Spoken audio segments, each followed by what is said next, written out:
ప్రార్థన చేసుకున్నాం. కృపగల తండ్రి, మరొకసారి ఈ ఆదివారం మీరు మమ్మల్ని ప్రేమించి మాకిచ్చిన తరుణాన్ని బట్టి నీకు స్తోత్రం. చేరువచ్చిన బిడ్డలందరినీ పేరు పేరున దీవించండి. నీ శక్తిని ప్రభావముతో నింపమని ప్రార్థిస్తున్నాను. వాక్యాన్ని ధ్యానిస్తుండగా మాతో మాట్లాడాలి, బలపరచండి. నీ చిత్తం మా జీవితాల్లో నెరవేర్చమని నజరేయుడైన యేసయ్య పరిశుద్ధ నామమున ప్రార్థించి వేడుకున్నదంతా సర్వసమృద్ధిగా పొందుకొనున్నాము తండ్రి. Amen. Hallelujah. Thank you Lord Jesus. దేవునికి స్తోత్రం. మీ అందరికీ యేసయ్య పరిశుద్ధ నామములో హృదయపూర్వకమైన వందనాలు తెలియజేస్తూ ఉన్నాను. తిరిగి ఆదివారం మనమందరం కలిసి దేవుణ్ణి ఆరాధించే గొప్ప భాగ్యాన్ని మాకు ఇచ్చినందుకు దేవునికి మహిమ కలుగును కాక. చూడండి ఎంతమందికి ఆమేనని వచ్చింది కదండి. మనం అందరం కొత్త సినిమా గెలుతురుముగా ఎంత సంతోషమో అవుతుందో తెలియదు కొంతమంది, కానీ దేవుని సన్నిధిలో ఆరాధించడం చాలా శ్రేష్టమైన సంగతి. మనమందరం బ్రతికున్నాం కాబట్టి గట్టిగా దేవునికి స్తోత్రం చెప్తాం. హల్లెలూయా. బాగున్న వాళ్ళంతా చెప్తాం హల్లెలూయా. సచ్చిన వాళ్ళు కూడా చెప్దాం ఒకసారి హల్లెలూయా. అట్లా కూడా సచ్చిన వాళ్ళు కూడా ఉన్నారు సంఘంలో, దేవునికి స్తోత్రం. కానీ బైబిల్ చెప్తా ఉంది, యెషయా గ్రంథం 58వ అధ్యాయం 11వ వచనాన్ని చదివి మనం ముందుకు వెళ్దాం. The book of Isaiah chapter 58 verse 11. ಯೆಶಾಯನ ಗ್ರಂಥ 58ನೇ ಅಧ್ಯಾಯ 11ನೇ ವಚನ. చదవండి. యెహోవా నిన్ను నిత్యము నడిపించును, క్షామ కాలమున ఆయన నిన్ను తృప్తిపరచి నీ ఎముకలకు బలపరచును. నీవు నీరు కట్టిన తోట వెలును, ఎప్పుడు నువ్వు గుగుచుండు నీటి ఊట వలెను ఉండెదవు. హల్లెలూయా. పక్కన చెప్పండి, నువ్వు నీరు కట్టిన తోట వలె ఉంటావు, సారము గల ఎముకలా ఉంటావు. క్షామమందు కూడా దేవుడు నిత్యము నిన్ను నడిపిస్తాడు. హల్లెలూయా. క్షామం అంటే ఏంటి? ఏమి లేని కాలం. మన బాబాయ్ గారు ఇప్పుడు సాక్ష్యం చెప్తా ఉన్నారు, కూరగాయలు తేవటానికి కూడా ఆలోచించాము. ఈ నెల నుండి ఆలోచించే అవసరం లేదు. దేవుడు కూరగాయలు కాదు కదా, మొక్కలు చుక్కలు కూడా తెచ్చి తేవచ్చు. ఆ స్థితిలో చుక్కలు అంటే మళ్ళీ ఎక్కడికి వెళ్ళకండి, కుదిరించు, ఎండలు ఎక్కువైపోయాయి కదా. ఓకే, అంటే అంత సమృద్ధిలో దేవుడు మమ్మల్ని ఏం చేస్తాడు? నడిపిస్తాడు. యెషయా గ్రంథం 58:11 వచనంలో చూస్తే, ఆత్మీయముగా ఎవరు తృప్తి పొందుదురున్న అంశాన్ని పోయిన వారం నుండి మనం ధ్యానిస్తూ వచ్చాం. ఆత్మీయంగా తృప్తి పొందే వ్యక్తుల జీవితాల్లో దేవుడు అంటాడు, కరువులో కూడా నేను నిన్నేం చేస్తానంటాడు? తృప్తిపరుస్తాను. చాలా మంది జీవితాల్లో తృప్తి ఎప్పుడు కావాలంటే, లేమిలో ఉన్నప్పుడు తృప్తి కావాలండి, కొదవలు ఉన్నప్పుడు తృప్తి కావాలి. ఆకలి ఉన్నవానికి అన్నం కానీ, కడుపు నిండిన వానికి బిర్యానీ పెడితే దాని అర్థం ఏముంటది? కష్టాల్లో ఉన్న వారిని ఆదుకుంటే అర్థమవుతుంది. సమృద్ధిగా ఉన్నవాడు, బాగున్నవాడు దగ్గరికి వెళ్ళి ఆదరణ చెప్తారు కొంతమంది. ఆదరణ ఎవరికి అవసరం? ధైర్యం ఎవరికి అవసరం? సంతోషం ఎవరికి అవసరం? దుఃఖంలో ఉన్న వారిని సంతోషపరచండి, బలహీనులు బలపరచండి. బైబిల్ చెప్తా ఉంది, ఎవరైతే ఆత్మీయ జీవితాన్ని జీవిస్తున్నారో సంతోషపడే వారితో వారు కూడా ఏం చేయాలంట? సంతోషపడాలి. దుఃఖించే వారితో వారు కూడా ఏం చేయాలంట? ఎవరింట్లో దుఃఖం ఉందో వెళ్ళి చక్కలిగిలి పెట్టడం కాదు. బైబిల్ చెప్తుంది, ఆత్మీయ జీవితం ఏంటంటే అక్కడ ఉన్న పరిస్థితులను అర్థం చేసుకొని వారిని పైకి లేవనెత్తటం ఉంది కదా. That is called spiritual life. అది ఆత్మీయ జీవితం. యేసు ప్రభు వారు తమ జీవితాల్లో చూపించినటువంటి మార్గం ఏంటంటే, ఆయన అనేకులను ఆదుకున్నాడు.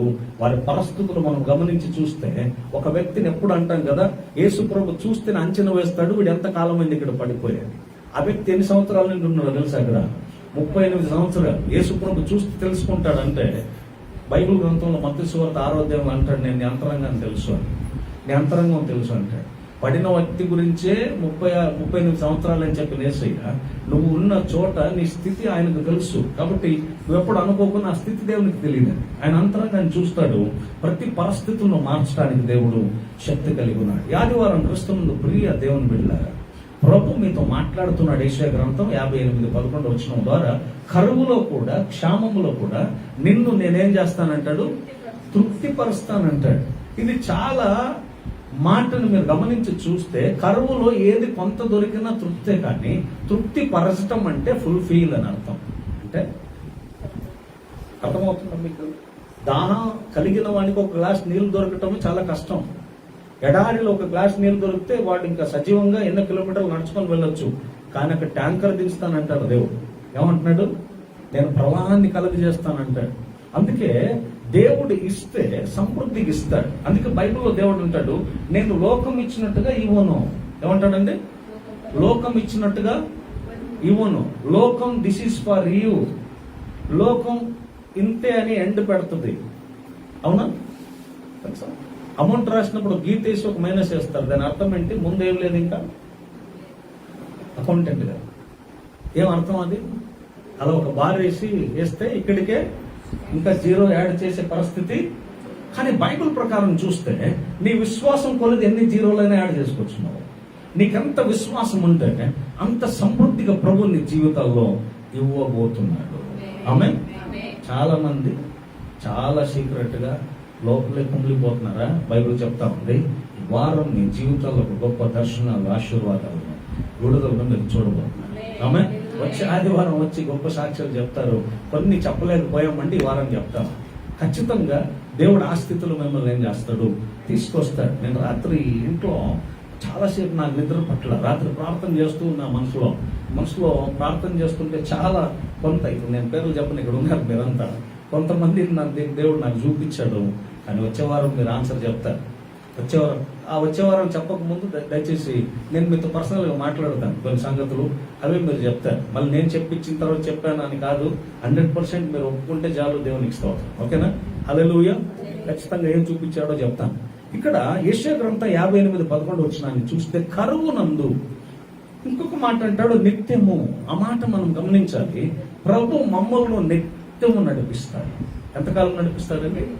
నిత్యము. ఒక తల్లి ఒక తండ్రి ఒక బిడ్డను ఎంతవరకు నడిపించగలడు అంటే, వాడు నడిచే వరకు, వాడు మాట వినే వరకు, వాడు విధేయత చూపించే వరకు మాత్రమే ఏం చేయగలడండి? నడిపించగలడు. వాడు తిరిగిపడ్డాడు అనుకోండి, వాడు మా మాట వినడే. ఇంకా వాడిని మనం నడిపించలేము. వానంతటకు వాడే నడుచుకుంటుంటాడు, వానంతటకు వాడే చేస్తూ ఉంటాడు. కొంతమంది మాట్లాడతారు, నేను అనుకున్నట్టే జరగాలి, లేకపోతే చూడు అంటారు. కానీ బైబిల్ చెప్తా ఉంది, నేను అనుకున్నట్టు జరగాలని నువ్వు అనుకుని నడిపించొచ్చు కొన్ని, కానీ బైబిల్ చెప్తా ఉంది ఆయన అనుకున్నది జరగకపోతే ఖచ్చితంగా నువ్వు తృప్తి పొందటానికి సాధ్యం. ఆయన అనుకున్నట్టు నడిస్తే నీకు తృప్తి. ఆయన అనుకున్నట్టు నడుచుకుంటే, ఆయన చిత్తానుసారంగా ముందుకు వెళ్తే నువ్వు నీ జీవితంలో కోల్పోయినదంతా తిరిగి దేవుడు ఇవ్వడానికి శక్తిమంతుడు ఉన్నాడు. హల్లెలూయా. మనం గడిచిన వారం 3 సంగతులు చూసాం. ఆత్మీయంగా ఎవరు తృప్తి పొందుదురు అనటానికి మొదటిది, నిర్దోషులు మనపూర్వకంగా దేవుని వైపు తిరుగువారు, వాళ్ళు ఏమవుతారు? తృప్తి పొందుతారని చూసాం. రెండోదిగా, దేవుని మాట వినువారిని కొండ తేనెతో దేవుడు ఏం చేస్తాడు? తృప్తి పరుస్తాడని చూసాం. మూడోదిగా, దేవుని యందు భయభక్తులు కలిగి ఆయన కృప కొరకు కనిపెట్టువారు తృప్తి పొందెదరు అని చూసాం. ఈరోజు ఒక 4 సంగతులు చూడబోతున్నాం. సమయం అయింది, అవన్నీ మళ్ళీ రిపీట్ చేస్తే చాలా సమయం అవుతుంది. ఇప్పటికే చాలా మనం త్వరగా ప్రారంభించాం కదా, అందుకే త్వరగా ఏం చేయాలి, మనం ముగించాలి. ముందుకు వెళ్దాం బైబిల్లో. అలాగే యెరెమీయా గ్రంథానికి వెళ్దాం. యెరెమీయా గ్రంథం 31వ అధ్యాయం 24వ వచనం. సారీ ఇంకొక క్షమించండి. 107వ కీర్తన తర్వాత ఇక్కడికి వస్తాం. యెరెమీయా కూడా చెప్తాను. 107వ కీర్తన 9వ వచనం. 107ನೇ ಕೀರ್ತನೆ 9ನೇ ವಚನ.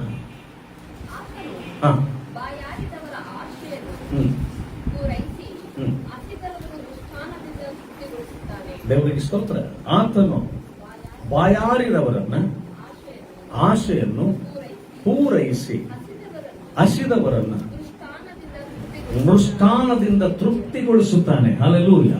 ದೇವರಿಗೆ ಸ್ತೋತ್ರವಾಗಲಿ. ದೇವರ ವಾಕ್ಯ ಹೀಗೆ ಹೇಳ್ತದೆ, ಆತನು ಬಾಯಾರಿದವರನ್ನ ಆಶೆಯನ್ನು ಏನ್ ಮಾಡ್ತಾನೆ, ಆಮೇಲೆ ಹಸಿದವರನ್ನ ಮೃಷ್ಟಾನದಿಂದ. ಹಸಿದವರಿಗೆ ಏನ್ ಸಿಕ್ಕರು, కడుపు కాలితే ఎండుగడ్డి కూడా గుర్రం మేస్తుంది అంటారు. ಹೊಟ್ಟೆ ಸುಟ್ರೆ ಕುದುರೆ ಒಣ ಹುಲ್ಲು ಕೂಡ ಮೇಯ್ತಂತೆ, ಹೊಟ್ಟೆ ಸುಡುವು. ನಾವು ಕೂಡ ಹೊಟ್ಟೆ ಸುಟ್ರೆ, ಹೋದವಾರ ಹೇಳ್ತಾ ಇದ್ದೆ ನಾನು ಎಕ್ಸಾಂಪಲ್, ನಾನು ಆ ದೋಸೆ ವಾಸನೆ ಇತ್ತು, ಏನೋ ನೋಡ್ಲಿಲ್ಲ, ತಲೆ ಚಕ್ರ ಪರಂಗ ಆದ ತಕ್ಷಣ ತಿರ್ಲಿಕ್ಕೆ ಪ್ರಾರಂಭ ಮಾಡೋದು. ಊಟದ ಬೆಲೆ ಯಾವಾಗ ಗೊತ್ತಾಗುತ್ತೆ, ಅದಕ್ಕೆ ದೇವರು ಹೇಳ್ತಾನೆ, ಒಬ್ಬ ಆತ್ಮಿಕ ವ್ಯಕ್ತಿ ಹಸಿದವನಾಗಿರಬೇಕು. ಅವನಲ್ಲಿ ವಾಕ್ಯದ ಹಸಿವಿರಬೇಕು, ವಾಕ್ಯದ ದಾಹ ಇರಬೇಕು. ಬಹಳ ಜನರು ವಾಕ್ಯ ಕೇಳಲಿಕ್ಕೆ ಅಂತ ಹೋಗ್ತಾರೆ, ಆದ್ರೆ ವಾಕ್ಯ ಕೇಳೋದಿಲ್ಲ ಕೆಲವು. ಕಾರಣ ಅವ್ರು ಹೋಗುವಾಗೇನೋ ವಾಕ್ಯ ಕೇಳಬೇಕಂತ ಹೋಗ್ತಾರೆ, ಆದ್ರೆ ಅಲ್ಲಿ ಹೋದ ತಕ್ಷಣ ತರತರವಾದ ರೀತಿಯಲ್ಲಿ ಬೇರೆ ಬೇರೆ ಕೆಲಸಗಳನ್ನು ಮಾಡ್ಲಿಕ್ಕೆ ಪ್ರಾರಂಭಿಸ್ತಾರೆ. ಆದ್ರೆ ಒಬ್ಬ ಆತ್ಮಿಕ ವ್ಯಕ್ತಿ ದೇವರ ಸಭೆಗೆ ಬರುವಾಗ ವಾಕ್ಯವನ್ನು ಆಶಿಸಬೇಕು, ಆಸಕ್ತಿಯಿಂದ ಸೇವನೆ ಮಾಡಬೇಕು. ಅದಕ್ಕೆ ಇಲ್ಲಿ ಹೇಳ್ತಾನೆ, ಬಾಯಾರಿದವರನ್ನ ಏನ್ ಮಾಡ್ತಾನೆ ಅಂತ ದೇವರು, ಅವರ ಆಶೆಯನ್ನು ಪೂರೈಸ್ತಾನೆ. ನಿನ್ನ ಜೀವಿತದಲ್ಲಿ ಎಂತ ಬಾಯಾರಿಕೆ ನಿನಗಿತ್ತು, ಸಮೃದ್ಧಿಯಾದ ಜೀವಿತ ನೋಡ್ಬೇಕಂತ ಆಸೆ ಇತ್ತ, ಅದು ಮನುಷ್ಯರು ಮಾಡೋದಿಲ್ಲ, ದೇವರು ಮಾಡ್ಲಿಕ್ಕೆ ಸಾಧ್ಯ. ಹಸಿದವರನ್ನ ಮೃಷ್ಟಾನದಿಂದ ತೃಪ್ತಿಗೊಳಿಸ್ತಾನೆ. ನೋಡ್ರಿ, ಅವನಿಗೇನು ಅನ್ನ ಕಾಲು ಕೊಟ್ಟು ಸಿಕ್ಕರು ಕೂಡ ಸಂತೋಷನೇ, ಆದ್ರೆ ದೇವರು ಆ ರೀತಿ ಇಡೋದಿಲ್ಲ. ಮೃಷ್ಟಾನ ಅಂತ ಹೇಳ್ತಾನೆ. ಮೃಷ್ಟಾನ ಅಂದ್ರೆ ಕೊರತೆ ಇಲ್ಲದ ಊಟ, ಅವನು ಸಮೃದ್ಧಿಯನ್ನು ಕೊಡ್ಲಿಕ್ಕೆ ಶಕ್ತನಾಗಿದ್ದಾನೆ. ಹಲ್ಲೆಲೂಯಾ. ದೇವರಿಗೆ ಸ್ತೋತ್ರ. ಹಾಗಾದ್ರೆ ದೇವರು ಯಾರನ್ನ ತೃಪ್ತಿ ಪಡಿಸ್ತಾನ್ರಿ? ಹಸಿದವರ. తెలుగులో చూద్దామా? 107వ కీర్తన 9వ వచనం. ఏలయనగా ఆశగల ప్రాణమును ఆయన తృప్తి పరచుచున్నాడు. ఆ. ఆకలి కొనిన వారి ప్రాణమును ఉమ్. మేలుతో నింపి ఉన్నాడు. హల్లెలూయా. దేవునికి స్తోత్రం. ఆశ గల ప్రాణం అంట. మీ ప్రాణానికి ఆశలు ఉన్నాయా లేదా? ఆశలు లేని ప్రాణం ఏదైనా ఉంటే చేయొద్దండి. ఒకసారి మెడకు చెప్పండి. ఉన్నారా? ఆశ లేని ప్రాణం. ఆశ లేదా ప్రాణ ఎవరిదని ఇదియా? ఏమా ఆశ ఇదియా? పిలువ ఆశ ఇలా ఇల్లంతి మూవంతి కన్ఫ్యూజన్ అయితే తీసారు. అవునా? ఆశ గల ప్రాణాన్ని తృప్తిపరుస్తాయి. మా పిల్లలకి కొన్ని ఆశలు ఉంటాయి. తాళమిత్తే ఎగరాలి, ఇక్కడ కాలువకి వెళ్ళాలని, పిక్నిక్ వెళ్ళాలని, అక్కడ వెళ్ళాలని, చూడండి పెళ్ళికి వెళ్ళాలని సతాయిస్తుంటారు కదా, వెళ్ళాలి.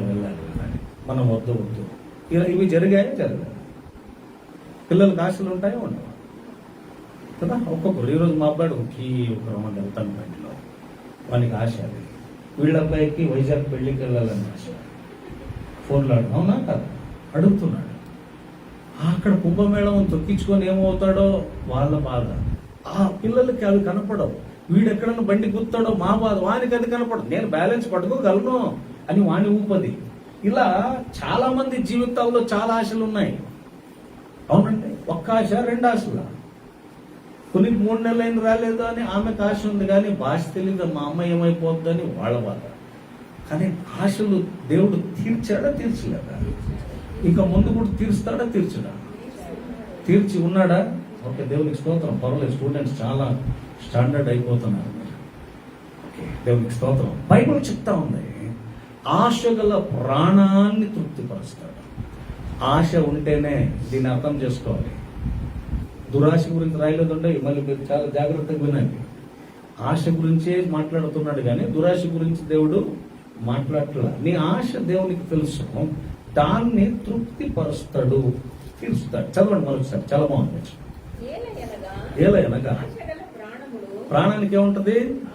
మొన్న మా ఫ్రెండ్ ఒకటి అడుగుతున్నాడు, ఒక టెక్నీషియన్ అడుగుతున్నాడు నాతో, సార్ చాలా ఆశలుండి చచ్చిపోయిన వాళ్ళు పీడిస్తారా సార్? ఏమండి, చాలా ఆశలుండి చచ్చిపోయిన వాళ్ళు పీడిస్తారా? ఎందుకంటే ఆ ఏసీ, సెంట్రల్ ఏసీలో పిల్లి వచ్చి అరిచింది.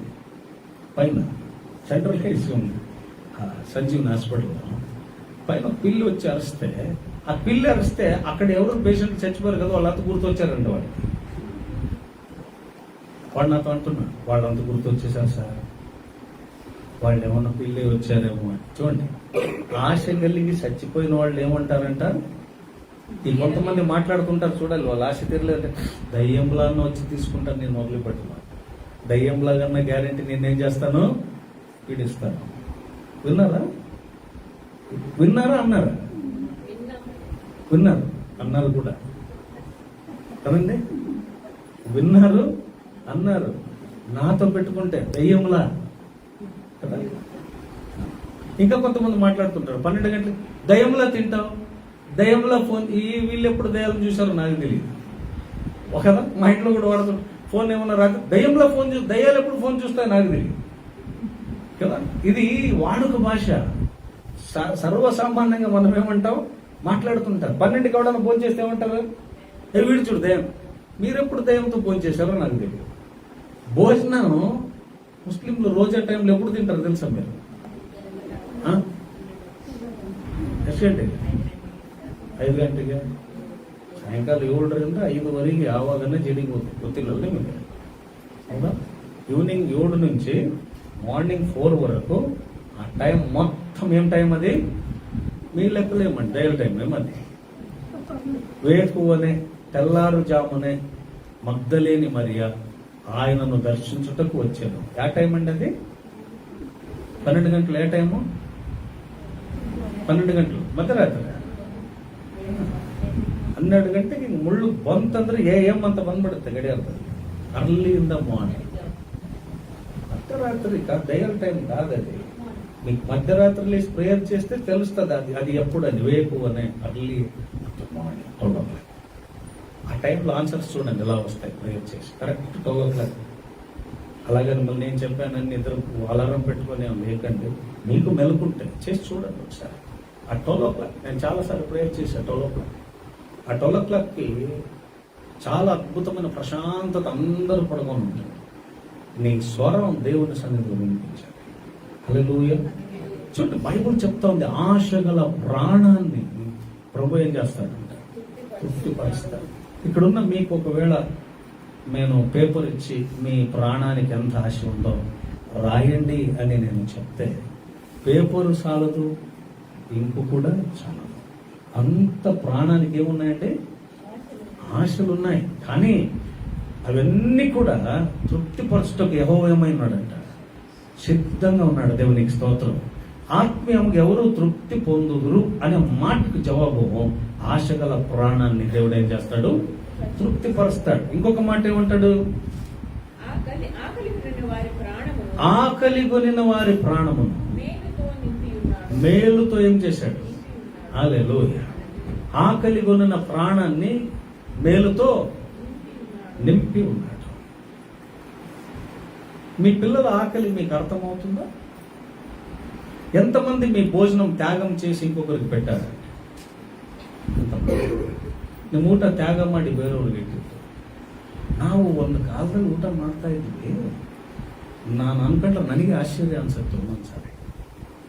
ಅರ್ಥಾಯ್ತಾ? భోజనం పెట్టినట్టెల్లా తినేదే.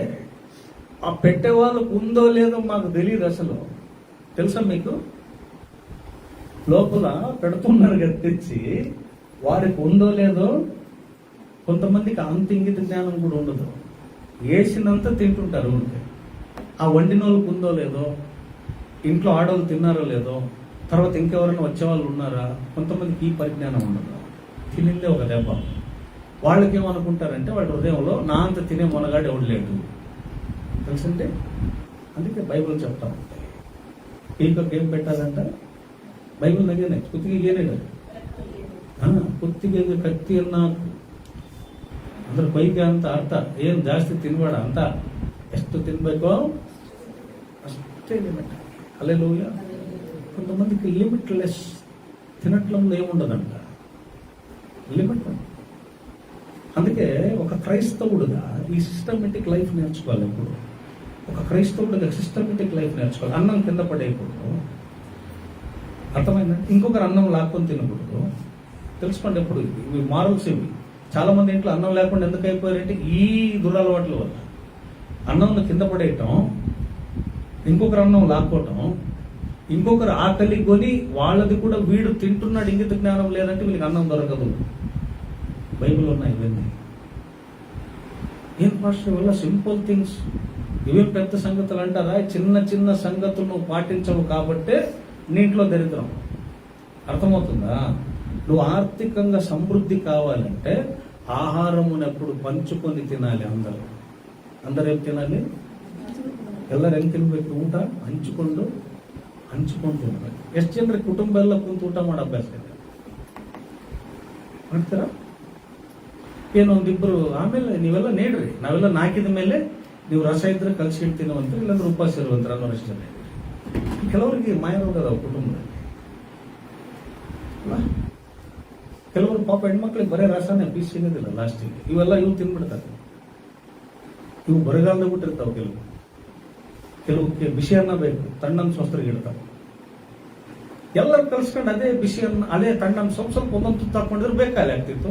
ಆಮೇಲೆ ಎಲ್ಲರೂ ಬಿಸಿ ತಿನ್ಬೋದಾಗಿತ್ತು. ಇಲ್ಲ ಇಲ್ಲ, ನಾವು ತಣ್ಣಂದು ಅವರಿಗೆ ಇಟ್ಟು ಎಲ್ಲ ಬಿಸಿ ನಾವು ಜರ್ದು. ಹೌದಾ? ಅರ್ಥ ಆಯ್ತಾ?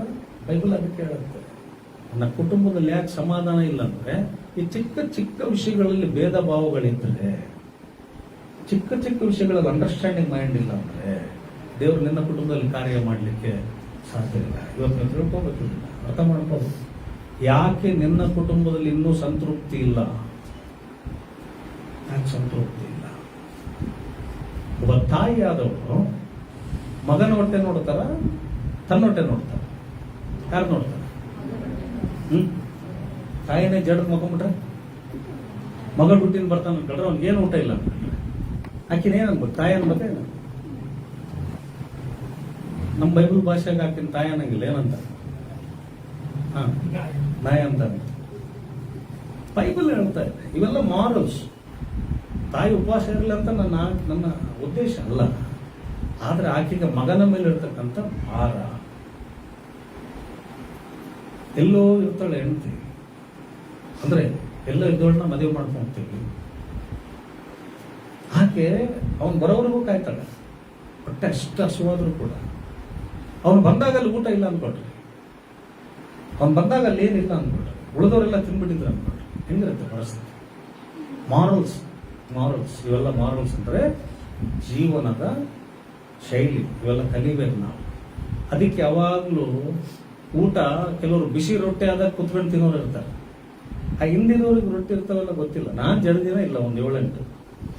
ಅದಕ್ಕೆ ಯಾವಾಗಲೂ ಗುಂಪನ್ನ ಕುಂಡ್ರಿಸಿ ಯಾಕೆ ಎಲ್ಲರಿಗೆ ಹಂಚಿ ಊಟ ಹಾಕ್ಬೇಕಂದ್ರೆ ಎಲ್ಲರಿಗೂ ಸಿಗುತ್ತೆ. ಅವಾಗ ಸಪ್ರೇಟ್ ಸ್ಪೆಷಲ್ ಸಾಹೇಬ್ರೆಲ್ಲ ಬಂದು ತಿಂದೋಗ್ಬಿಟ್ರೆ ಪಾಪ ಅಡಿಗೆ ಮಾಡೋರಿಗೆ ಏನಿರಲ್ಲ. ಆಮೇಲೆ ಏನೋ ಅರ್ಥ ಆಯ್ತಾ? ಮಾರಲ್ಸ್ ಇವೆಲ್ಲ. ನಾನು ಯಾಕೆ ಇದನ್ನೆಲ್ಲ ಹೇಳ್ತಾ ಇದ್ದೆ ಅಂದ್ರೆ ವಾಕ್ಯ ಹೇಳ್ತದೆ, దేవుడు ಹೇಳ್ತಾನೆ, ఆశగల ప్రాణాన్ని ఏం చేస్తాడాయన? అరే దేవుడు తృప్తిపరచడానికి రెడీ ఉన్నాడు, మనుషులు తృప్తిపరచట్లేదు ఈ రోజుల్లో. మనుషులు ఎలాగైపోయారంటే ఎవరిని కడుపు వాళ్ళు చూసుకుంటున్నారు. ಯಾವನು ಹೊಟ್ಟೆ ಅವನು ನೋಡ್ಕೊಳ್ಳೋದಾಗ್ಬಿಡ್ತೀವಿ ಇವತ್ತು ಫ್ಯಾಮಿಲಿಗಳು. ಯಾವನು ಹೊಟ್ಟೆ, ಕೆಲವು ಕುಟುಂಬಗಳಲ್ಲಿ ನೀವು ಹೇಳಿದ್ರೆ ನಾಚಿಕೆ ಆಗುತ್ತೆ ನಿಮಗೆ. ತಂದಾಕೋನಿಗೆ ಕೂಳಿರಲ್ಲ, ಗೊತ್ತಾ ನಿಮಗೆ? ಯಾವನು ತಂದಾಕ್ತಾನೋ ಅವನಿಗೆ ಲಾಸ್ಟಿಗೆ ಏನು ಸಿಗ್ತಾ ಇಲ್ಲ. ಮನೆಗೆ ಬಂದರೆ ಉಳಿದವರೆಲ್ಲ ತಿಂದಾಕ್ಬಿಡ್ತೇವೆ. ಕ್ರೈಸ್ತ ಕುಟುಂಬ ಅಂತ ಹೆಂಗೆ ಕರೆಕ್ಟ್ ಸಾಧ್ಯ? This is not A Christian life, Christian family. ಇದನ್ನು ಅರ್ಥ ಮಾಡ್ಕೋಬೇಕು ನಾವು. ರೊಟ್ಟಿ ಚಟ್ನಿನ ಎಲ್ಲರಿಗೂ ಸಿಗಂತ ತಿನ್ರಿ, ಎಲ್ಲರಿಗೂ ಸಿಗೋದು. ಬೈಬಲ್ ಹೇಳುತ್ತೆ ಊಟಕ್ಕೆ ಯಾರು ಪಾತ್ರನೋ, ಬೈಬಲಲ್ಲಿ ಇದೆ ಗೊತ್ತಾ ನಿಮಗೆ? ಊಟಕ್ಕೆ ಯಾರು ಪಾತ್ರನೋ ಜ್ಞಾನೋಕ್ತಿ ಓದಂಗಿಲ್ಲ ನೀವೆಲ್ಲ. భోజనానికి ఎవరు పాత్రుడు? వాని మూతికి ఏం కట్టకూడదంట, చిక్కు కట్టకూడదు. పని చేసిన వాడు భోజనానికి ಪಾತ್ರುಡು అని ఉంది ಬೈಬಲ್. ಏಮನುಂದಿ? ಕೆಲಸ ಮಾಡಿದವನು ಊಟಕ್ಕೆ ಪಾತ್ರನಂತೈತೆ. ಅವನ ಬಾಯಿಗೆ ಚಿಕ್ಕು ಕಟ್ಟಿಬಿಟ್ರಿ ಅಂತ ಬೈಬಲ್ ಹೇಳ್ತಾ ಇದೆ. ವ್ಯಕ್ತಿಗೆ ಅದಕ್ಕೆ ಬೈಬಲ್ ಹೇಳುತ್ತದೆ ಗುಣವತಿಯಾದ ಸತಿ ಎಲ್ಲಿ ಸಿಕ್ಕಳು ಗೊತ್ತಾ? ಬೈಬಲ್ ಅಲ್ಲಿ ಗುಣವತಿಯಾದ ಸತಿಯು ಎಲ್ಲಿ ಸಿಕ್ಕಳು? ಅವಳಕ್ಕಿಂತಲೂ ಅವಳಕ್ಕಿಂತಲೂ ಶ್ರೇಷ್ಠ. ఏమండి? గుణవతైన భార్య దొరుకుట అరదు. ఆమె అట్టిది ముత్యము కంటే దానికి ఒక బొక్క పొడిచి దానికి ఒక రంధ్రం వేసి మెడలో కట్టుకోవాలి. ముత్యము కంటే, ఈ ముత్యము కంటే అమూల్యమైందే నాకి కూర్చుంది అనుకోండి వానికి లేకుండా. ఆలోచించండి ఒకసారి, నిన్ను దేనికి పోలుస్తున్నాడు దేవుడు? నువ్వు అమూల్యమైన దానివి, నువ్వు ఆడదానివి. నీకు మొగాను కంటే చాలా మంచి మనసు ఉండాలి. ఎంత త్యాగం! నేను ఈరోజు చెప్తున్నా, ఈ కిందింట్లో చాలాసారి మేము భోజనం చేసాము. ఒక్కసారి నేను టీం తీసుకొస్తే ఇంటికి, మన సింగింగ్ టీం ఉండేది. మీరు నమ్ముతారో లేదో, ఇన్ని రోజులు చెప్పలే, ఈరోజు దీన్ని బయటపడుతున్నాను నేను. ఎంత వంటలు చేసి వీళ్ళు పెట్టారో లెక్కలేదు. మా ఇంటికి కూడా గుంపులు తీసుకెళ్ళేవని మా అమ్మ ఎంత వంట చేసి పెట్టిందో తెలీదు. ఒక్కరోజు కూడా, ఈ మధ్య కొంచెం అనారోగ్యాలు వచ్చి ఏమో ఆర్డర్లు ఇస్తున్నారు, కానీ ఒక్క రోజు కూడా ఆర్డర్ ఇచ్చి మేము విసిగిపోయాము, మేము వండలేము అని చెప్పిన చరిత్ర లేదు. అలాగని మీరు ఎవరు చెప్తున్నారని నేను మీ మీద చెప్పట్లా. ఎన్నోసార్లు ఆ దీవెన ఈరోజు ఈ కుటుంబాలను ఏం చేస్తా ఉంది? నడిపిస్తూ ఉంది. హల్లెలూయా. ఏమండి? ఒక్కరు కూడా హెల్ప్ చేసేవాళ్ళు కాదు. వంట రూమ్లో పోయి ఆమె ఒక్కటే చేసుకుంటుంది, మా అమ్మ ఒకటే చేస్తుండేది. గుంపులు వచ్చేసేవాళ్ళం. ఈరోజు వాళ్ళంతా పెద్ద పెద్ద మినిస్టర్లు ఉన్నారులేండి, మాతో ఉన్నవాళ్ళే. వచ్చి ఇక్కడే కింద ఉండేవాళ్ళం, ఇక్కడే సాంగ్ ప్రాక్టీస్ చేసేవాళ్ళం, ఇక్కడే కూర్చుండేవాళ్ళం, ఇక్కడే మాట్లాడేవాళ్ళం, అక్కడే పడుకుండేవాళ్ళం. ఒక రోజు 2 రోజులు కాదు, నెలలు కొద్ది. ఎన్ని రోజులండి? నెలలు కొద్ది, నెలలు, ತಿಂಗಳು ಗಟ್ಟಲೆ ಕೆಳಗಡೆ ಮನೆ. ಒಂದು ದಿನ ಡಾಕ್ಟರ್ ಇಲ್ಲಿ ತಂದಾಕ್ಲೆ ಅಂದಿಲ್ಲ, ಒಂದು ದಿನ ಏನು ನಿಮ್ಮಪ್ಪನ ಗಂಟಿಟ್ರೆ ಅಂದಿಲ್ಲ. ನಾನು ಯಾಕೆ ಹೇಳ್ತಾ ಇದ್ದೆ? ಓಪನ್ ಆಗಿ ದೇವ್ರ ಸನ್ನಿಧಿಯಲ್ಲಿ ನಿಂತು ಹೇಳ್ತಾ ಇದ್ದೆ. ఆ దీవెన ఈ రోజుకి దేవుడు వదిలిపెట్ల. హల్లెలూయా. బైబిల్ చెప్తా ఉంది, విసుగక, మనం చేసేది విసుగక. అలాగని చేస్తారు రా అని చెప్పి అంతమానందరినీ పిలుచుకొచ్చి తినిపించేది కూడా కాదు ఇంటికి. అర్థమైందండి? ఆడవాళ్ళు చేస్తారని చెప్పి ఆ రోజు ఆ స్థితిలో అలా ఉన్నాయి, జరిగాయి. ఇప్పుడు ఎంతమంది కొంటా ఉన్నాం? ఒకవేళ పరిస్థితి ఎలా ఉంది కదా? వండుతారు లేదని కాదు, బట్ ఆ ఓపిక ఇప్పుడు ఉంటుందా కదండి? మా అమ్మ కూడా ఉందా? శకుంతల గారికి ఉందా ఓపిక? 50 కేజీలు ఓళిగా చేయగలరా? బుట్టుబుడు తాత నన్ను కంప్లీట్ వరకు ఇన్నోసారంటారు. ఓపిక ఒక లిమిట్ కదా. ఈరోజు మీతో దేవుడు మాట్లాడుతున్నాడు, ఆశగల ప్రాణాన్ని నేను తృప్తిపరుస్తాను. మీ ఇంటికి వచ్చిన వాళ్ళని తృప్తిపరచండి, మిమ్మల్ని నమ్ముకున్న వాళ్ళని కూడా తృప్తిపరచండి కదా. ఎన్నో త్యాగాలు. వీళ్ళు ఎన్నిసార్లు భోజనం మానుకున్నారు మేము తిని దెబ్బ చూస్తే? అలా చాలా జరిగింది, నాకు తెలుసు కదా. ఎన్నోసార్లు వాళ్ళకి లోపల లేదు, నాకు ఉందిలేండి తర్వాత చేస్తారు. ఈ ఆడవాళ్ళంతా తర్వాత చేస్తాను భోజనం ఎందుకంటారంటే వాళ్ళకి లేదని తెలుసు లోపల. అర్థమైందంటే అందుకే చాలాసార్లు వీళ్ళు డేక్షాలు చూస్తుంటారు, లోపలికి పోయి ఉందా లేదా ఉందా లేదా, ఉంది ఉంది ఉంది ఉంది అంటారు చాలా మంది. అందుకే ఎప్పుడు నా అలవాటు పెట్టుకున్న ప్రారంభంలో తినేదే పెట్టుకోలేదు.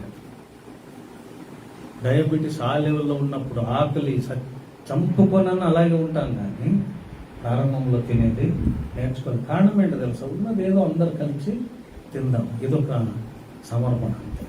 గ్రేట్ అని కాదండి, మా వంతు నేను అనుకున్నది. మీరు ఎలా అనుకుంటారో నాకు తెలియదు. త్యాగం కాదు ఇది, సమర్పణ. ఇది బైబిల్ చెప్తా ఉంది, ఒక ఫ్యామిలీ. మీ ఫ్యామిలీలో ఉన్న వాళ్ళ గురించి మీరు చాలా జాగ్రత్తగా చూడండి, చాలా జాగ్రత్తగా చూడండి. బైబిల్ చెప్తా ఉంది, తృప్తి నువ్వు పొందాలా, ఆకలిని గుర్తించాలి. ఈరోజు అన్నులు అంటారు అన్నదానం అన్నిటికంటే శ్రేష్టమైంది. మనము కూడా ఇంట్లో పని చేసి వచ్చే వాళ్ళ కోసం మనం వాళ్ళ కోసం ఏం చేయాలి? అన్నం తీసి పెట్టాలి, వాళ్ళ కోసం పెట్టాలి. వాళ్ళ కోసం వాళ్ళకి ఏమి ఇష్టమో చేసి పెడతారు. కారణం ఏంటో తెలుసు? దీని అర్థం బైబిల్ చెప్తుంది, ఆశగల ప్రాణాన్ని ఏం చేయాలంట? తృప్తిపరచాలి. ఆకలి కొనిన వానికి ఏం చేస్తాడంట దేవుడు? మేలుతో నింపును. నువ్వు ఆకలి కలిగి ఉంటే మేలుతో నింపుతాడు. మేలు అనగా మునుపటి కంటే ఉత్తమమైంది అని అర్థం. మేలు అనే మాట మునుపటి కంటే ఉత్తమమైంది. 20,000 జీతం ఉండేది ఇప్పుడు 30కి అవుతుంది. మేలు అది. మేలా బెటరా? 25-30 అయితే మేలు అంటారా? 25-15 అయితే మేలు అంటారా? ఏమో అది. మేలు మీన్స్ 20-30. మేలు మీన్స్ 30-40. మల్టిప్లై. ఎక్కువ అవుతూ వెళ్తుంది. కేవలం జీతం కాదు, సామర్థ్యం కూడా, సమయం కూడా, ఆశీర్వాదం కూడా, బలము కూడా, సంతోషము కూడా, నెమ్మది కూడా మేలవుతూ వెళ్తుంది. బైబిల్ చెప్తా ఉంది, ఆకలి గొనిన వాణిని దేవుడు ఏం చేస్తాడంట? మేలుతో తృప్తిపరుస్తాడు. సమృద్ధిని దయచేస్తాడు. అలాగైతే ఆత్మీయంగా ఎవరు తృప్తి పొందుతారంటే బైబిల్ చెప్తా ఉంది, వారి జీవితాల్లో ఏమంట? ఆకలి ఉండాలి. ఈరోజు క్రీస్తునందు ప్రియ దేవుని బిడ్డలారా, ఆత్మీయమైన ఆకలి కలిగిన వారు చాలా తక్కువ అండి. మొన్నటి రోజు ఒక సేవకుడు ఒక మాట చెప్తూ ఉన్నాడు, మీరు కూడా ఆలోచించండి. ప్రతి నెల మొదటి వారం వచ్చేవాళ్ళు ఎంతమంది? ప్రతి ఆదివారం వచ్చేవాళ్ళు ఎంతమంది? ఇంటికెళ్ళి వండుకోలు కాదండి మామూలు వారం అంటే. అదే మొదటి వారం అనుకోండి, వండుకుండే అవసరమే ఉండదు, లేట్ అయినా పర్వాలా, ఇక్కడే దంచేసి వెళ్ళిపోవచ్చు. అలాగే ఉన్న ఆలోచనలు ఉన్నాయా? బైబిల్ చెప్తుంది, భోజనము కూటము కంటే ఉపవాసం ఉండి దేవుని ఆరాధించడం చాలా శ్రేష్టమైంది అని బైబిల్లో రాయబడింది. కానీ ఈ రోజుల్లో చాలా మీటింగ్లో కూటాలంటే భోజనాలు ఉన్నాయా అని అడుగుతారు, వచ్చిన వాళ్ళకి వసతులు ఉన్నాయా అని అడుగుతారు. అన్ని రకాలుగా ఉంటేనే ఆ కూడికకు వెళ్ళడానికి ఏం చేస్తారు? ట్రై చేస్తారు. కానీ బైబిల్ చెప్తా ఉంది, ఆశగల ప్రాణం ఆత్మీయంగా ఎవరైతే ఆశపడతారో వారిని దేవుడు వాక్యం ఏం చేస్తాడు? తృప్తిపరుస్తాడు. ముష్టానముతో. చూడండి ఎంత అధికమైన మేలుతో వారిని ఏం చేస్తాడంట? నింపుతాడు. ఇంకొక వచ్చిన చూద్దామా దీని గురించి? యెరెమీయా గ్రంథం 31వ అధ్యాయానికి వెళ్దాం. The book of Jeremiah chapter 31 verse 24. యెరెమీయా గ్రంథ 39వ అధ్యాయం 24వ వచనం. యెరెమీయా గ్రంథ 39వ అధ్యాయం 31-24. చూడండి, అలసి ఉన్న వారి ఆశల్ని ఏం చేస్తాడు దేవుడు? తృప్తిపరచుదును. ఎవరినంట? నింపుదును. కృషించిపోయారా జీవితంలో? వారిని సమృద్ధిగా నింపుతాడు. దేవునికి స్తోత్రం. ఈరోజు ఈ వచనం చాలా అద్భుతంగా మాట్లాడుతూ ఉంది. ಕನ್ನಡದಲ್ಲಿ ಹೋದ್ರಮ್ಮ 31:24 ಯೆರೆಮೀಯನ ಗ್ರಂಥ. ಆ ಸಕಲ ಪಟ್ಟಣಗಳವರು ಹಾ ವ್ಯವಸಾಯಗಾರರು ಹ್ಮ್. ಮದುವೆ ಮೇಯಿಸುತ್ತಾ ಅಲ್ಲ, ತಪ್ಪು. ಯೆರೆಮೀಯನ ಗ್ರಂಥ. ಹೋದ್ರಿ ಚೇಂಜ್ ಇರ್ತದೆ ಸ್ವಲ್ಪ ವಚನ ಕೆಳಗೆ. ಹಾ. ನಾನು ನಾನು ಬಳಲಿದವರನ್ನು ಬಳಲಿದವರನ್ನು ತಪ್ಪುಗೊಳಿಸಿ ಹಾ ಕುಂದಿದವರೆಲ್ಲರನ್ನು ಹಾ ತೃಪ್ತಿಪಡಿಸುತ್ತೇನೆ. ಕುಂದಿದವರನ್ನ ಏನ್ ಮಾಡ್ತೇನಂತೆ? ತೃಪ್ತಿಪಡಿಸುವೆನು. ಕುಕ್ಕಿ ಹೋಗಿದ್ದೀರಾ, ಕುಂದಿ ಹೋಗಿದ್ದೀರಾ, ಕುದ್ದೋಗಿದೀಯಾ, ಮನಸ್ಸು ನೊಂದೋಗಿದೀಯಾ, ತೃಪ್ತಿಪಡಿಸ್ತಾನೆ. ನೀನು ಅಂದುಕೊಂಡಂತ ಕಾರ್ಯಗಳು ನಿನ್ನ ಜೀವನದಲ್ಲಿ ನಡೆಸ್ತೇನೆ ಅಂತ. ಇದು ದೇವರು ನಮಗೆ ಮಾಡುವ ವಾಗ್ದಾನ. ದೇವರ ನಾಮಕ್ಕೆ ಸ್ತೋತ್ರವಾಗಲಿ. ಕ್ರಿಸ್ತನಲ್ಲಿ ಪ್ರಿಯ ದೇವರ ಮಕ್ಕಳೇ, ಆಶೆ ಉಳ್ಳ ಪ್ರಾಣ, ಹಸಿವುಳ್ಳ ಪ್ರಾಣ, ದಾಹವುಳ್ಳ ಪ್ರಾಣಕ್ಕೆ ದೇವರು ತೃಪ್ತಿಗೊಳಿಸ್ತಾರೆ. ದೇವರಿಗೆ ಸ್ತೋತ್ರ. ಹಾಗಾದ್ರೆ ಇವತ್ತು ನಮ್ಮ ಮನಸ್ಸು ಹೇಗಿದೆ? ದೇವರು ವರ ಕೊಟ್ಟರು, ಪೂಜಾರಿ ಕೂಡ ಕೊಡಕ್ ರೆಡಿ ಅದ, ಮನುಷ್ಯರು ಕೊಡಕ್ ರೆಡಿ ಇಲ್ಲ. ಕೆಲವು ಸರ್ ಅಪ್ಪ ರೆಡಿ ಇದ್ರು, ಅಮ್ಮ ರೆಡಿ ಇರಲಿಲ್ಲ. ಅಮ್ಮ ರೆಡಿ ಇದ್ರು, ಅಪ್ಪ ರೆಡಿ ಇರಂಗಿಲ್ಲ. ಇಬ್ಬರದ್ದು ಏಕ ಮನಸ್ಸು ಇರೋದಿಲ್ಲ ಯಾವ್ದು ಕೊಡೋ ವಿಷಯದಲ್ಲಿ. ಅಪ್ಪ ಹೂ ಅಂತನಮ್ಮ, ನೀನ್ ಅಡ್ಡ ಆಗ್ತಿ ಅಂತ ಕೆಲವು ಸಾರಿ ಹಿಂಗಾಗ್ತಾ ಇರ್ತಾವಲ್ಲ ಮನೆಯಲ್ಲಿ. ಏಕ ಮನಸ್ಸು ಬಹಳ ಮುಖ್ಯ. ನಾನು ಯಾವಾಗಲೂ ಹೇಳ್ತೇನೆ, ಕ್ರಿಶ್ಚಿಯನ್ ಲೈಫ್. ನಾನು ಹೋದ್ವಾರ ಒಂದು ಮಾತು ಉಚ್ಚಾರ ಮಾಡಿದೆ, ನಿಮಗೆ ನೆನಪಿದೆಯಲ್ಲ ಗೊತ್ತಾ? ಅತ್ತೆ ಯಾವತ್ತು ಅತ್ತೆನೇ ತಾಯಾಗಕ್ಕೆ. ನೆನಪಿದ್ಯಾ? ಹೋದವಾರ ಹೇಳಿದೆ, అత్త ఎప్పుడు అత్తే తల్లి అవటానికి సాధ్యమే నెవర్. అది ఎప్పుడు అనుకోకండి. మా అత్త చెంపకు చెంప పెడుతుంది, నన్ను బలినవుతుందంటే కూడా నెవర్, మోసం. ಸಾಧ್ಯ ಅತ್ತೆ ಆಗತ್ತೇನೆ ಹಾಕಿ ತಾಯಾಗಲು ಸಾಧ್ಯ. ಒಂದು ವೇಳೆ ಬೈಬಲಲ್ಲಿರೋ ಅತ್ತೆ, ನಮ್ಮ ಹೇಳ್ತೀನಿ, ಒಂದು ಮೆಸೇಜ್ ರೆಡಿ ಮಾಡ್ತಾ ಇದ್ದೀನಿ, ಆ ಅತ್ತೆ ನೀವು ಆಗಿದ್ದರೆ ನಿಮ್ಮ ಮಗಳನ್ನ ಹೆಂಗ್ ಕಾಲು ಒತ್ತಿರೋ ಸೊಸೆಗೂ ಒತ್ತಬಹುದು. ಒತ್ತಿರ ಮಗಳು ಒತ್ತಿದಂಗೆ ಯಾವಾಗ ಸೊಸೆಗೆ ಕಾಲು ಒತ್ತಿರ? ಮಗಳಿಗೆ ತುತ್ತು ತಿನ್ಸಿದಂಗೆ ಯಾವಾಗ ಸೊಸೆಗೆ ತಿನ್ಸಿರ? ಸಾಧ್ಯ. ಮಗಳು 8 ಗಂಟೆಗೆ ಎದ್ರು ಪರವಾಗಿಲ್ಲ, ಎಲ್ಲಿ ಪಚ್ಚಮ್ಮ ನೀನು ಡ್ಯೂಟಿ ಮಾಡಿದ್ರಿ, ಇಲ್ಲಿ ಚೆನ್ನಾಗಿರೋ ನಾಳೆ ಅಲ್ಲಿ ಮಾಡಿಕೊಟ್ಟು ಮನೇಲಿ ಮಗಳಿಗೆ ಹಂಗೆ ಹೇಳ್ರ. ಸೊಸ್ತರು 7 ಗಂಟೆಗೆ ಎದ್ದು ಬಿಡುವು, 5 ಗಂಟೆಗೆ ಎದ್ದು ಬಿಡುವು. ಇದು ಹೇಳ್ಕೊಟ್ರಲ್ಲ ನಿಮ್ಮಮ್ಮ, ಇದು ಹೇಳ್ಕೊಟ್ರ ನಿಮ್ಮಪ್ಪ. ನಿಮ್ಮನ್ನ ಕ್ರೈಸ್ತರು ಅಂತ ಕರೀತಾರೆ. ಯಾವನನ್ನ? ಬೈಬಲ್ ಹೇಳ್ತಾರೆ. ನೀವು ಥಿಂಕ್ ಮಾಡ್ರಿ, ಇವೆಲ್ಲ ಮಾರಲ್ ನಮ್ಮ ಜೀವನದಲ್ಲಿ. ನಾವೊಂದು ಕಣ್ಣಾಗ ಬೆಣ್ಣೆ, ಒಂದು ಕಣ್ಣಾಗ ಸುಣ್ಣ ಇಟ್ಟರೆ ಪರಲೋಕಕ್ಕೆ ಹೋಗ್ತೀವಿ ಅಂತ ನೆನೆಸ್ಲೇ ಬಿಡ್ರಿ ನೀವು. ನಿಮ್ ದೊಡ್ಡ ಕವರು, ನಿಮ್ ಪ್ರಾರ್ಥನೆ, ನಿಮ್ ಕಣ್ಣೀರು ನೆವರ್ ದೇವ್ರು ಕ್ಷಮಿಸೋದಿಲ್ಲ. ಈ ಚಿಕ್ಕ ಚಿಕ್ಕ ವಿಷಯಗಳಲ್ಲಿ ನೀವು ಕರೆಕ್ಟ್ ಮಾಡ್ಕೊಂಡ್ರೆ ಪರಲೋಕ ನಿಮ್ಮ ಮನೇಲಿ ಇಳಿದು ಬರ್ತದೆ. ಈಶ್ವರ ಅಲ್ಲೆಲ್ಲೂಯ. ನೀವು ಪರಲೋಕಕ್ಕೆ ಹೋಗ್ಬೇಕಾ? ಪರಲೋಕನೇ ನಿಮ್ಮ ಮನೆ ಆಗ್ಬೇಕಾ? ಫಸ್ಟ್ ನಿಮ್ಮ ಮನೆ ಪರಲೋಕ ಆದ್ರೆ ನೀವು ಆ ಪರಲೋಕಕ್ಕೆ ಹೋಗಕ್ ಸಾಧ್ಯ. ನೀವು ಇಲ್ಲಿ ನರಕ ಇಟ್ಕೊಂಡು ಬೈಲರ್ನ ನಿಮ್ ಕಾಲು ಇಟ್ಕೊಂಡು ಸ್ವಾಮಿ ಸ್ವಾಮಿ ಅನ್ನೋರೆಲ್ಲ ಎಲ್ಲಿ ಸೇರಲ್ಲಂತೆ. ಇವತ್ತು ಆಲೋಚನೆ ಮಾಡ್ರಿ. ಹಾಗಾದ್ರೆ ಇವತ್ತು ಥಿಂಕ್ ಮಾಡ್ರಿ, ಮನೆಗೆ ಹೋಗಿ ನೋಡ್ರಿ, ನಾವ್ ಯಾರು ಹೆಂಗ್ ನೋಡ್ತಾ ಇದ್ದೀವಿ. ನೀವು ಬಿತ್ತುವುದನ್ನೇ ಮತ್ತೆ ಕೊಯ್ತೀರಿ. ನೀವು ಹೆಂಗೆ ಯಾರನ್ನ ನೋಡ್ತಿರೋ ನಿಮ್ಮನ್ನ ಹಂಗಂಗೆ. ನಾನು ಇಷ್ಟರಲ್ಲಿ ಹೇಳ್ತೀನಲ್ಲ, ಒಂದು ವಿಡಿಯೋ ತರ್ತಾ ಇದ್ದೀನಿ, ಹಾಕಿ ನೋಡ್ಬೇಕು. ನೀವು ನೋಡ್ಬಿಟ್ರೆ ನಿಜ ಆ ದಿನ ಎಲ್ಲ ಮೆಸೇಜ್ನಾಗ ಹೇಳ್ತೀರಿ, ಆ ದಿನ ಎಲ್ಲ ಹೇಳ್ತೀರಿ. ಯಾಕೆ ಕಾರಣ ದೊಡ್ಡವ್ರು ಹಂಗ ಆಗಕ್ ಸಾಧ್ಯ ಆಯ್ತು? ಯಾಕೆ ಯಂಗ್ ಜನರೇಷನ್ ಹಂಗೆ ಬದಲಾಗಕ್ ಸಾಧ್ಯ ಆಯ್ತು ಅಂದ್ರೆ ನೀವು ಮಾಡೋ ಚಿಕ್ಕ ಚಿಕ್ಕ ಚಿಕ್ಕ ತಪ್ಪುಗಳು. ಅದಕ್ಕೆ ಬೈಬಲ್ ಹೇಳ್ತಾ ಇದೆ, ಕ್ರೈಸ್ತರ ನಾನದಕ್ಕೆ ಯಾವಾಗಲೂ ಹೇಳ್ತೀನಿ, ಪಾರ್ಲೇಜ್ ಬಿಸ್ಕೆಟ್ ತಂದ್ರ ನಿನ್ ಮಗುಗೂ ಒಂದು ಕೊಡುತ್ತೆ, ಅವನಿಗೆ ಒಂದೇ ಕೊಡು. ಅಣ್ಣನ ಮಗ 2 ಕೊಟ್ಟು, ನಿಮ್ಮ ಮಕ್ಕಳಿಗೆ 5 ಕೊಟ್ಟು, ಒಳಗೆ ಹೋಗ್ತೀನಿ. ಕಳ್ಳರು ನೀವು ದುರ್ಬುದ್ಧಿ ಇಟ್ಕೊಂಡು ಹುಡುಗರಿಗೆಲ್ಲ ಅಂತ ಕಲಿಸ್ತಾರೆ ಕೆಲವರು. ಅರ್ಥ ಆಯ್ತಾರ? ನೀವು ಹೆಂಗೆ ಕ್ರೈಸ್ತರಾಗಕ್ಕೆ ಸಾಧ್ಯ? ಯಥಾರ್ಥವಾಗಿರ್ಬೇಕು. ತಂದೆ ತಾಯಿ ಜವಾಬ್ದಾರಿ ಮಕ್ಕಳನ್ನ ಸಾಕ್ಬೇಕು, ಇನ್ನೊಬ್ಬರ ಮೇಲೆ ಬಿಡೋದಿಲ್ಲ. ನನ್ನ ಮಗನ್ ನಾನು ಸಾಕ್ತಿದ್ದಾನ, ಯಾವನ್ ಸಾಕ್ತಿದ್ದಾನೆ? ನಮಗೂ ಅಣ್ಣ, ನಮ್ಮ ತಾಯಿ ಎಲ್ಲರೂ ಇದ್ದಾರೆ, ಬಿಟ್ರೆ ನೋಡ್ತಾರೆ, ಇಲ್ಲಂತಲ್ಲ. ನನ್ನ ಜವಾಬ್ದಾರಿ ಅದು, ನನ್ನ ಜವಾಬ್ದಾರಿ. ಇಲ್ಲಾಂದ್ರೆ ನಾನು ಸುಮ್ಮನೆ ಇರ್ಬೇಕಾಯ್ತು, ಮದುವೆ ಮಾಡಿಕೊಳ್ಳೋ ಅವಶ್ಯಕತೆ ಇದ್ದಿಲ್ಲ. ಅರ್ಥ ಆಯ್ತಾರ? ಮದುವೆ ಮಾಡಿಕೊಂಡ ಮೇಲೆ ನನ್ನ ಜವಾಬ್ದಾರಿ, ನನ್ನ ಕುಟುಂಬವನ್ನು ಒಬ್ಬ ಕ್ರೈಸ್ತನಾಗಿ ನಾನು ಸೆಕ್ಯೂರ್ ಮಾಡಬೇಕು.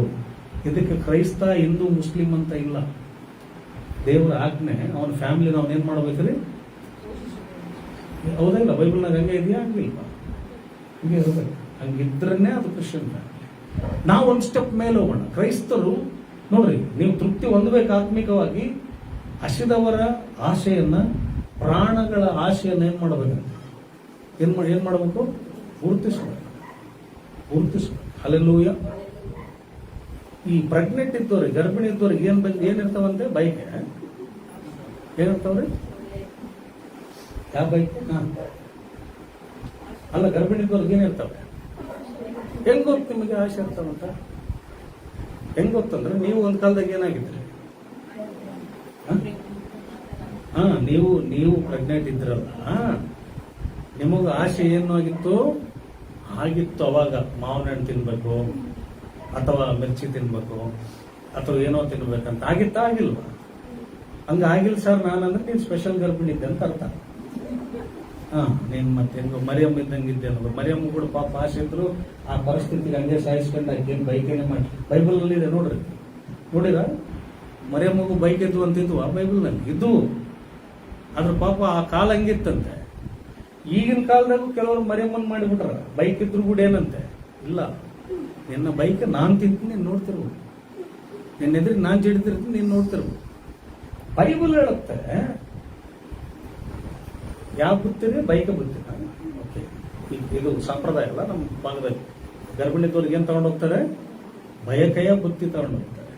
ಇಲ್ಲಿ ದೇವರು ಕೂಡ ನೀನು ಬಯಸಿದ್ದು ಕೊಡ್ತೀನಿ ಅಂತ ನೀವಾಗ್ತಾರೆ. ನೀನು ಆಸೆ ಪಟ್ರೆ ನೋಡ್ರಿ, ತವ್ರ ಮನೆಯಿಂದ ಏನ್ ಮಾಡ್ತಾರೆ? ಆ ಮಗುಗೆ ಹೋಗಿ ಏನ್ ಕೊಡ್ತಾರೆ? ಊಟ ಕೊಡ್ತಾರೆ. ಏನ್ ಬೇಕು?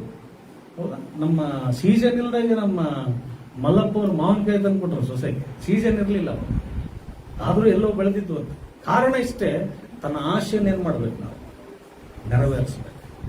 ಎಂತ ಬಡವಾಗಿರಲಿ, ಎಂತ ಕಷ್ಟದಲ್ಲಿರಲಿ, ಆ ಸಂದರ್ಭದಲ್ಲಿ ಮಾತ್ರ ಅವ್ರನ್ನೇನ್ ಮಾಡೋದಿಲ್ಲ, ನೋಯಿಸೋದೇ ಇಲ್ಲ.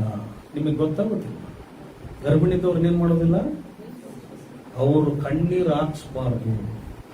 ಅವ್ರು ಕಣ್ಣೀರು ಹಾಕಿದ್ರೆ ಹೊಟ್ಟೆಲಿರ್ತಕ್ಕಂಥ ಮಗುವಿನ ಮೇಲೆ ಏನಾಗುತ್ತೆ? ಪರಿಣಾಮ ಆಗುತ್ತೆ. ಅವ್ರು ಯಾವ ರೀತಿ ಫೀಲ್ ಆಗ್ತಾರೋ ಆ ಫೀಲಿಂಗ್ ಎಲ್ಲ ಯಾರ ಮೇಲೆ ಬರುತ್ತೆ? ಒಳಗಡೆ. ನೀವು ಬೇಕಾದ್ರೆ ನೋಡ್ರಿ, ನಾನು ಬಹಳ ಜನರನ್ನ ನನ್ನ ಸೇವೆಯಲ್ಲಿ ನೋಡಿದ್ದೀನಿ. ಈ ಗರ್ಭಿಣಿದ್ದ ಕಷ್ಟ, ದುಃಖ, ಬಾಧೆ ಇಂದ ಪಾಪ ಇದ್ದು ಆ ಮಗು ನೆತ್ತೋರು, ಆ ಮಗು ಪರಿಸ್ಥಿತಿ ಹೆಂಗಿರುತ್ತಂದ್ರೆ ನಾನು ಬಹಳ ಜನರು ನೋಡಿದ್ದೀನಿ. ಅದು ಸಣ್ಣದು ಇಲ್ಚಿದ್ದಂಗೆ ಹುಡ್ತದೆ ಅಂತವ್ರಿಗೆಲ್ಲ, ಪರಿಪೂರ್ಣವಾಗಿರೋದೇ ಇಲ್ಲ. ನಾನು ಬಹಳ ಜನರು ನೋಡಿದೆ. ಯಾಕಂದ್ರೆ ಅದಕ್ಕೆ ಸರಿಯಾದ ಪೌಷ್ಟಿಕಾಂಶ ಇಲ್ಲ.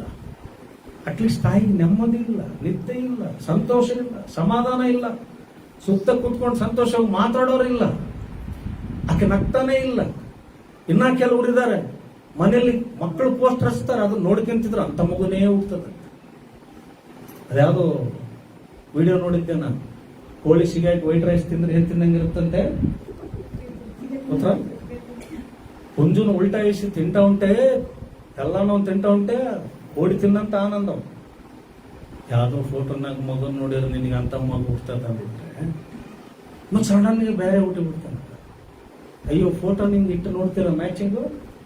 ದೇವರು ನಿನಗೇನು ಕೊಡಬೇಕು ಅನ್ಕೊಂಡಿದ್ದಾನೋ ಕೊಡ್ತಾನೆ, ಅದನ್ನ ನೀನು ಸಂರಕ್ಷಣೆಯಿಂದ ಕಾಪಾಡ್ಕೋ. ಬೈಬಲ್ ಹೇಳ್ತಾ ಇದೆ, ನಿನ್ನ ఆశగల ప్రాణాన్ని తృప్తిపరుస్తాను. దీని అర్థం చేసుకోవాలి మీరు. వారి ఆశను గుర్తించాలి. ఆ పరిస్థితుల్లో వాళ్ళకి ఆశలు ఉంటే తెచ్చిస్తాం కదా. ఉడుపు అడుగుతారు, భోజనం అడుగుతారు. మీకు ఇంకోటి చూడండి, వాళ్ళు పాపం తినాలనుకుంటారు కానీ తినలేరు. ಏನ್ರಿ, ತಿನ್ಬೇಕು ಅನ್ಕೊಳ್ತಾರೆ, ತಿನ್ನಕಾಲು ಅಂತ ಆಗುತ್ತೆ. ಆದ್ರೂ ಪರವಾಗಿಲ್ಲ, ಸ್ವಲ್ಪ ಏನ್ ಮಾಡ್ಬೇಕು ಅವ್ರಿಗೆ. ಎದಕ್ಕೆ? ಹೊಟ್ಟೆಗಿರೋ ಮಗು ಸಮೃದ್ಧಿಯಾಗಿರುತ್ತದೆ. ತಾನು ಆಸೆ ಪಟ್ಟಿದ್ದೆಲ್ಲವನ್ನ ಅವ್ರು ತೆಗೆದುಕೊಳ್ಳುವಾಗ ಅವ್ರ ಮೈಂಡಿಗೆ ಇರುತ್ತೆ, ಹೆರಿಗೆಯಾಗೋ ಟೈಮ್ನಲ್ಲಿ ನಾನು ಇದನ್ನ ಅನ್ಕೊಂಡಿದ್ದೆ ನೋಡ, ತಿನ್ನಕ್ಕೆ ಆಗಿಲ್ಲ ಅನ್ನೋ ಫೀಲ್ ಬರಲಾರ್ದೆ ಹೆರಿಗೆ ಟೈಮ್ನಲ್ಲಿ ಓ ಐ ಆಮ್ ಫುಲ್ಫಿಲ್ಡ್, ನಾನು ಸಂತೃಪ್ತಿ ಆಗಿದ್ದೇನೆ, ಈಗ ನನಗೆ ಅದ್ಭುತವಾದ ಮಗು ಖಂಡಿತ ಸಿಗುತ್ತೆ ಅಂತ ನೋವಿನಲ್ಲೂ ಅವ್ರು ಮರೀತಾರೆ. ಇದು ದೇವರು ನಮಗೆ ಕಲಿಸ್ಕೊಟ್ಟಂತ ರೀತಿ. ಇದು ಈಗಿಂದಲ್ಲ, ಯಾವಾಗಿಂದನೋ ಬರ್ತಾ ಇದೆ. ಹಾಗಾದ್ರೆ ಒಬ್ಬ ಗರ್ಭಿಣಿ ಸ್ತ್ರೀ ಆಶೆಯನ್ನು ಕಂಡಿಡೋ ನಾವು ನಮ್ಮ ಆಶೆಯನ್ನು ದೇವರು ಇನ್ನೆಷ್ಟರ ಮಟ್ಟಿಗೆ ಕಂಡಿಡಿಬಹುದು? ವಚನ ನೋಡ್ರಿ, ಚೆನ್ನಾಗಿ ಹೇಳ್ತಾರೆ. ಯೆರೆಮೀಯ ಗ್ರಂಥ 31:24 అలిసి కొంతమంది అలిసిపోయి ఉంటారండి. వాళ్ళ ఆశలు మనుషులకు అర్థం కాదు.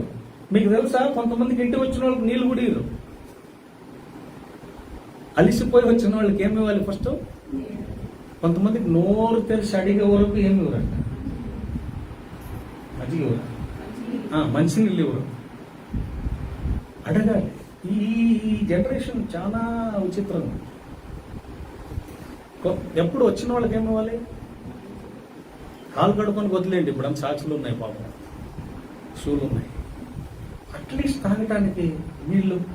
బైబుల్ అదే చెప్తా ఉందండి. వచ్చిన వాళ్ళకి ఏమి ఇవ్వాలి? బైబుల్లో దీవెన ఏమని ఉందండి? ಬೈಬಲ್ ನಾಗ ಏನಿದೆ ಮಲ್ಲಪ್ಪರೆ? ನಿಮ್ಮ ಮನೆಗೆ ಸೇವಕರು ಬಂದರೆ ಕೈಮಾ, ಲೆಗ್ ಫ್ರೈ, ತಲೆ ಮಾಂಸ, ಮುದ್ದೆ ಮಾಡಿಟ್ರೆ ಆಶೀರ್ವಾದ ಅಂತ ಇದೆಯಾ? ಮತ್ತೆ ಯಾಕೆ ಪಾಸ್ಟ್ ಬಂದ ಕೂಡಲೇ ನೋಡಪ್ಪ ಸ್ವಲ್ಪ ಏನನ್ನ ಅಂತ ಯಾಕಂತೀರಿ ನೀವು? బైబిల్నాಗ యాಕೆ అంగిಲ್ಲ? ఏమండి బైబిల్ అలాగుందా? సేవకులు వచ్చిన వెంటనే మీకు దీవెన రావాలంటే కైమా, ఏమంటే మాంసం, ఏమనుంది బైబిల్? ఒకసారి మీకు కాణికి ఇవ్వటానికి డబ్బులు ఉండవండి. నేను ఓపెన్ గా చెప్తున్నాను, పాస్టర్కి కాదు, ఒక విశ్వాసిగా మేము అనుభవించిన కష్టాలు చెప్తున్నా. మా ఇంటికి వచ్చినప్పుడు డబ్బులు లేనప్పుడు సేవకులు చేసిన అనుభవం చెప్తున్నాను. బైబిల్ అందుకే ఎంత చక్కగా రాశాడు. ఇలాంటి ఎదవులు ఉంటారనే ఇంటికి వచ్చిన వెంటనే ఒక గిన్నెడు నీళ్లు ఇవ్వండి, అది మీకు దీవెన ఉంది బైబిల్లో. లోపల పోయి మాట్లాడుకొని, కాదు పాస్టర్ గారు వచ్చారు, జోబులు ఏం లేదు, ఎదురింటి ఆంటీ దగ్గర వచ్చి 100 రూపాయలు ఇప్పించుకొని అని పంపిస్తుంటాడు. లేదు ఎవరి దగ్గర తెప్పించుకో. బైబిల్లో అలా రాయలా, నువ్వు అలా చేయకో. నీ దగ్గర ఉంటేనే. వచ్చిన వాళ్ళని ఒట్టి చేతులు ఎట్లా పంపిస్తారు పాస్టర్ గారు అంటే అడుగు తినేవాడు వాడు. ఒట్టి చేతితో పంపి నీళ్ళు ఇస్తున్నావు కదా, టీ ఇస్తున్నావు కదా, వాడికి అడుగు పెట్టి దీవెనకరంగా ప్రార్థిస్తే ఆ రోజు నీకున్న అప్పు తీరిపోయి ఇంకొక రోజు డబ్బు వచ్చినప్పుడు మళ్ళీ సంఘానికి ఇస్తావు. ఇస్తావా ఇవ్వవా? అది నీకు దీవెన. బైబిల్లో అలా చెప్తా ఉంది. కానీ మీరు ఇచ్చి ఇచ్చి ఇచ్చి ఏం చేశారంట? కానీ ఉన్నప్పుడు ఇచ్చేది నేను తప్పని చెప్పను. కొంతమంది అలవాటు చేశారు. కాణికతో పాటు చుక్క ముక్క, మరి అమ్మగారు రాకుంటే ఆమెకు ఒక క్యారియర్, కూతురు కొడుకు రాకుంటే వానికి ఒక బట్టల మళ్ళీ ప్యాక్ చేసి. బైబిల్ చెప్తుంది this is not a ministry. సేవ ఇది కాదు. శిష్యులతో అందరితో కూర్చొని యేసు ప్రభు భోజనం చేశాడా? సపరేట్గా ఏమన్నా ఫ్రైడ్ రైస్ తిన్నాడు? మీకు తెలిసిన వాక్యంలో. మీ బైబిల్లో ఎలా ఉంది? నా బైబిల్లో అలా లేదు. మీ బైబిల్లో. కానీ ఈ రోజుల్లో సేవకులు ఏమంట? మాకు ప్రత్యేకంగా ఎక్కడ ఏర్పాటు చేశారా? అవునే గారు, ప్రత్యేకంగా నీకు సమాధి కట్టించామన్నట. సెలవులు చెక్కారు తమ్ముడు. నేను బైబిల్ చెప్తా ఉంది, యేసు ప్రభు అందరితో పాటు పాదాలు కడగటంలో ఆయన చూపించింది ఏంటంటే, నేను గొప్పోడిని కాదు, ఒకరికొకరు మీరు పాదాలు కడుగుటకు ఏమైనారంటాడు? బద్దులై ఉన్నారు. దేవునికి స్తోత్రం. ప్రతి సంవత్సరం ఒక పాస్టర్ గారు ఆ పని చేయాలి. ఎందుకు చేయాలంటే వానికి వచ్చిన కొమ్మలు ఇరిగిపోవాలంటే వాడు అది చేయాలి. వాళ్ళ సంఘం పాదాలు కడగాలి. అప్పుడు వాళ్ళు అర్థమవుద్దేమని.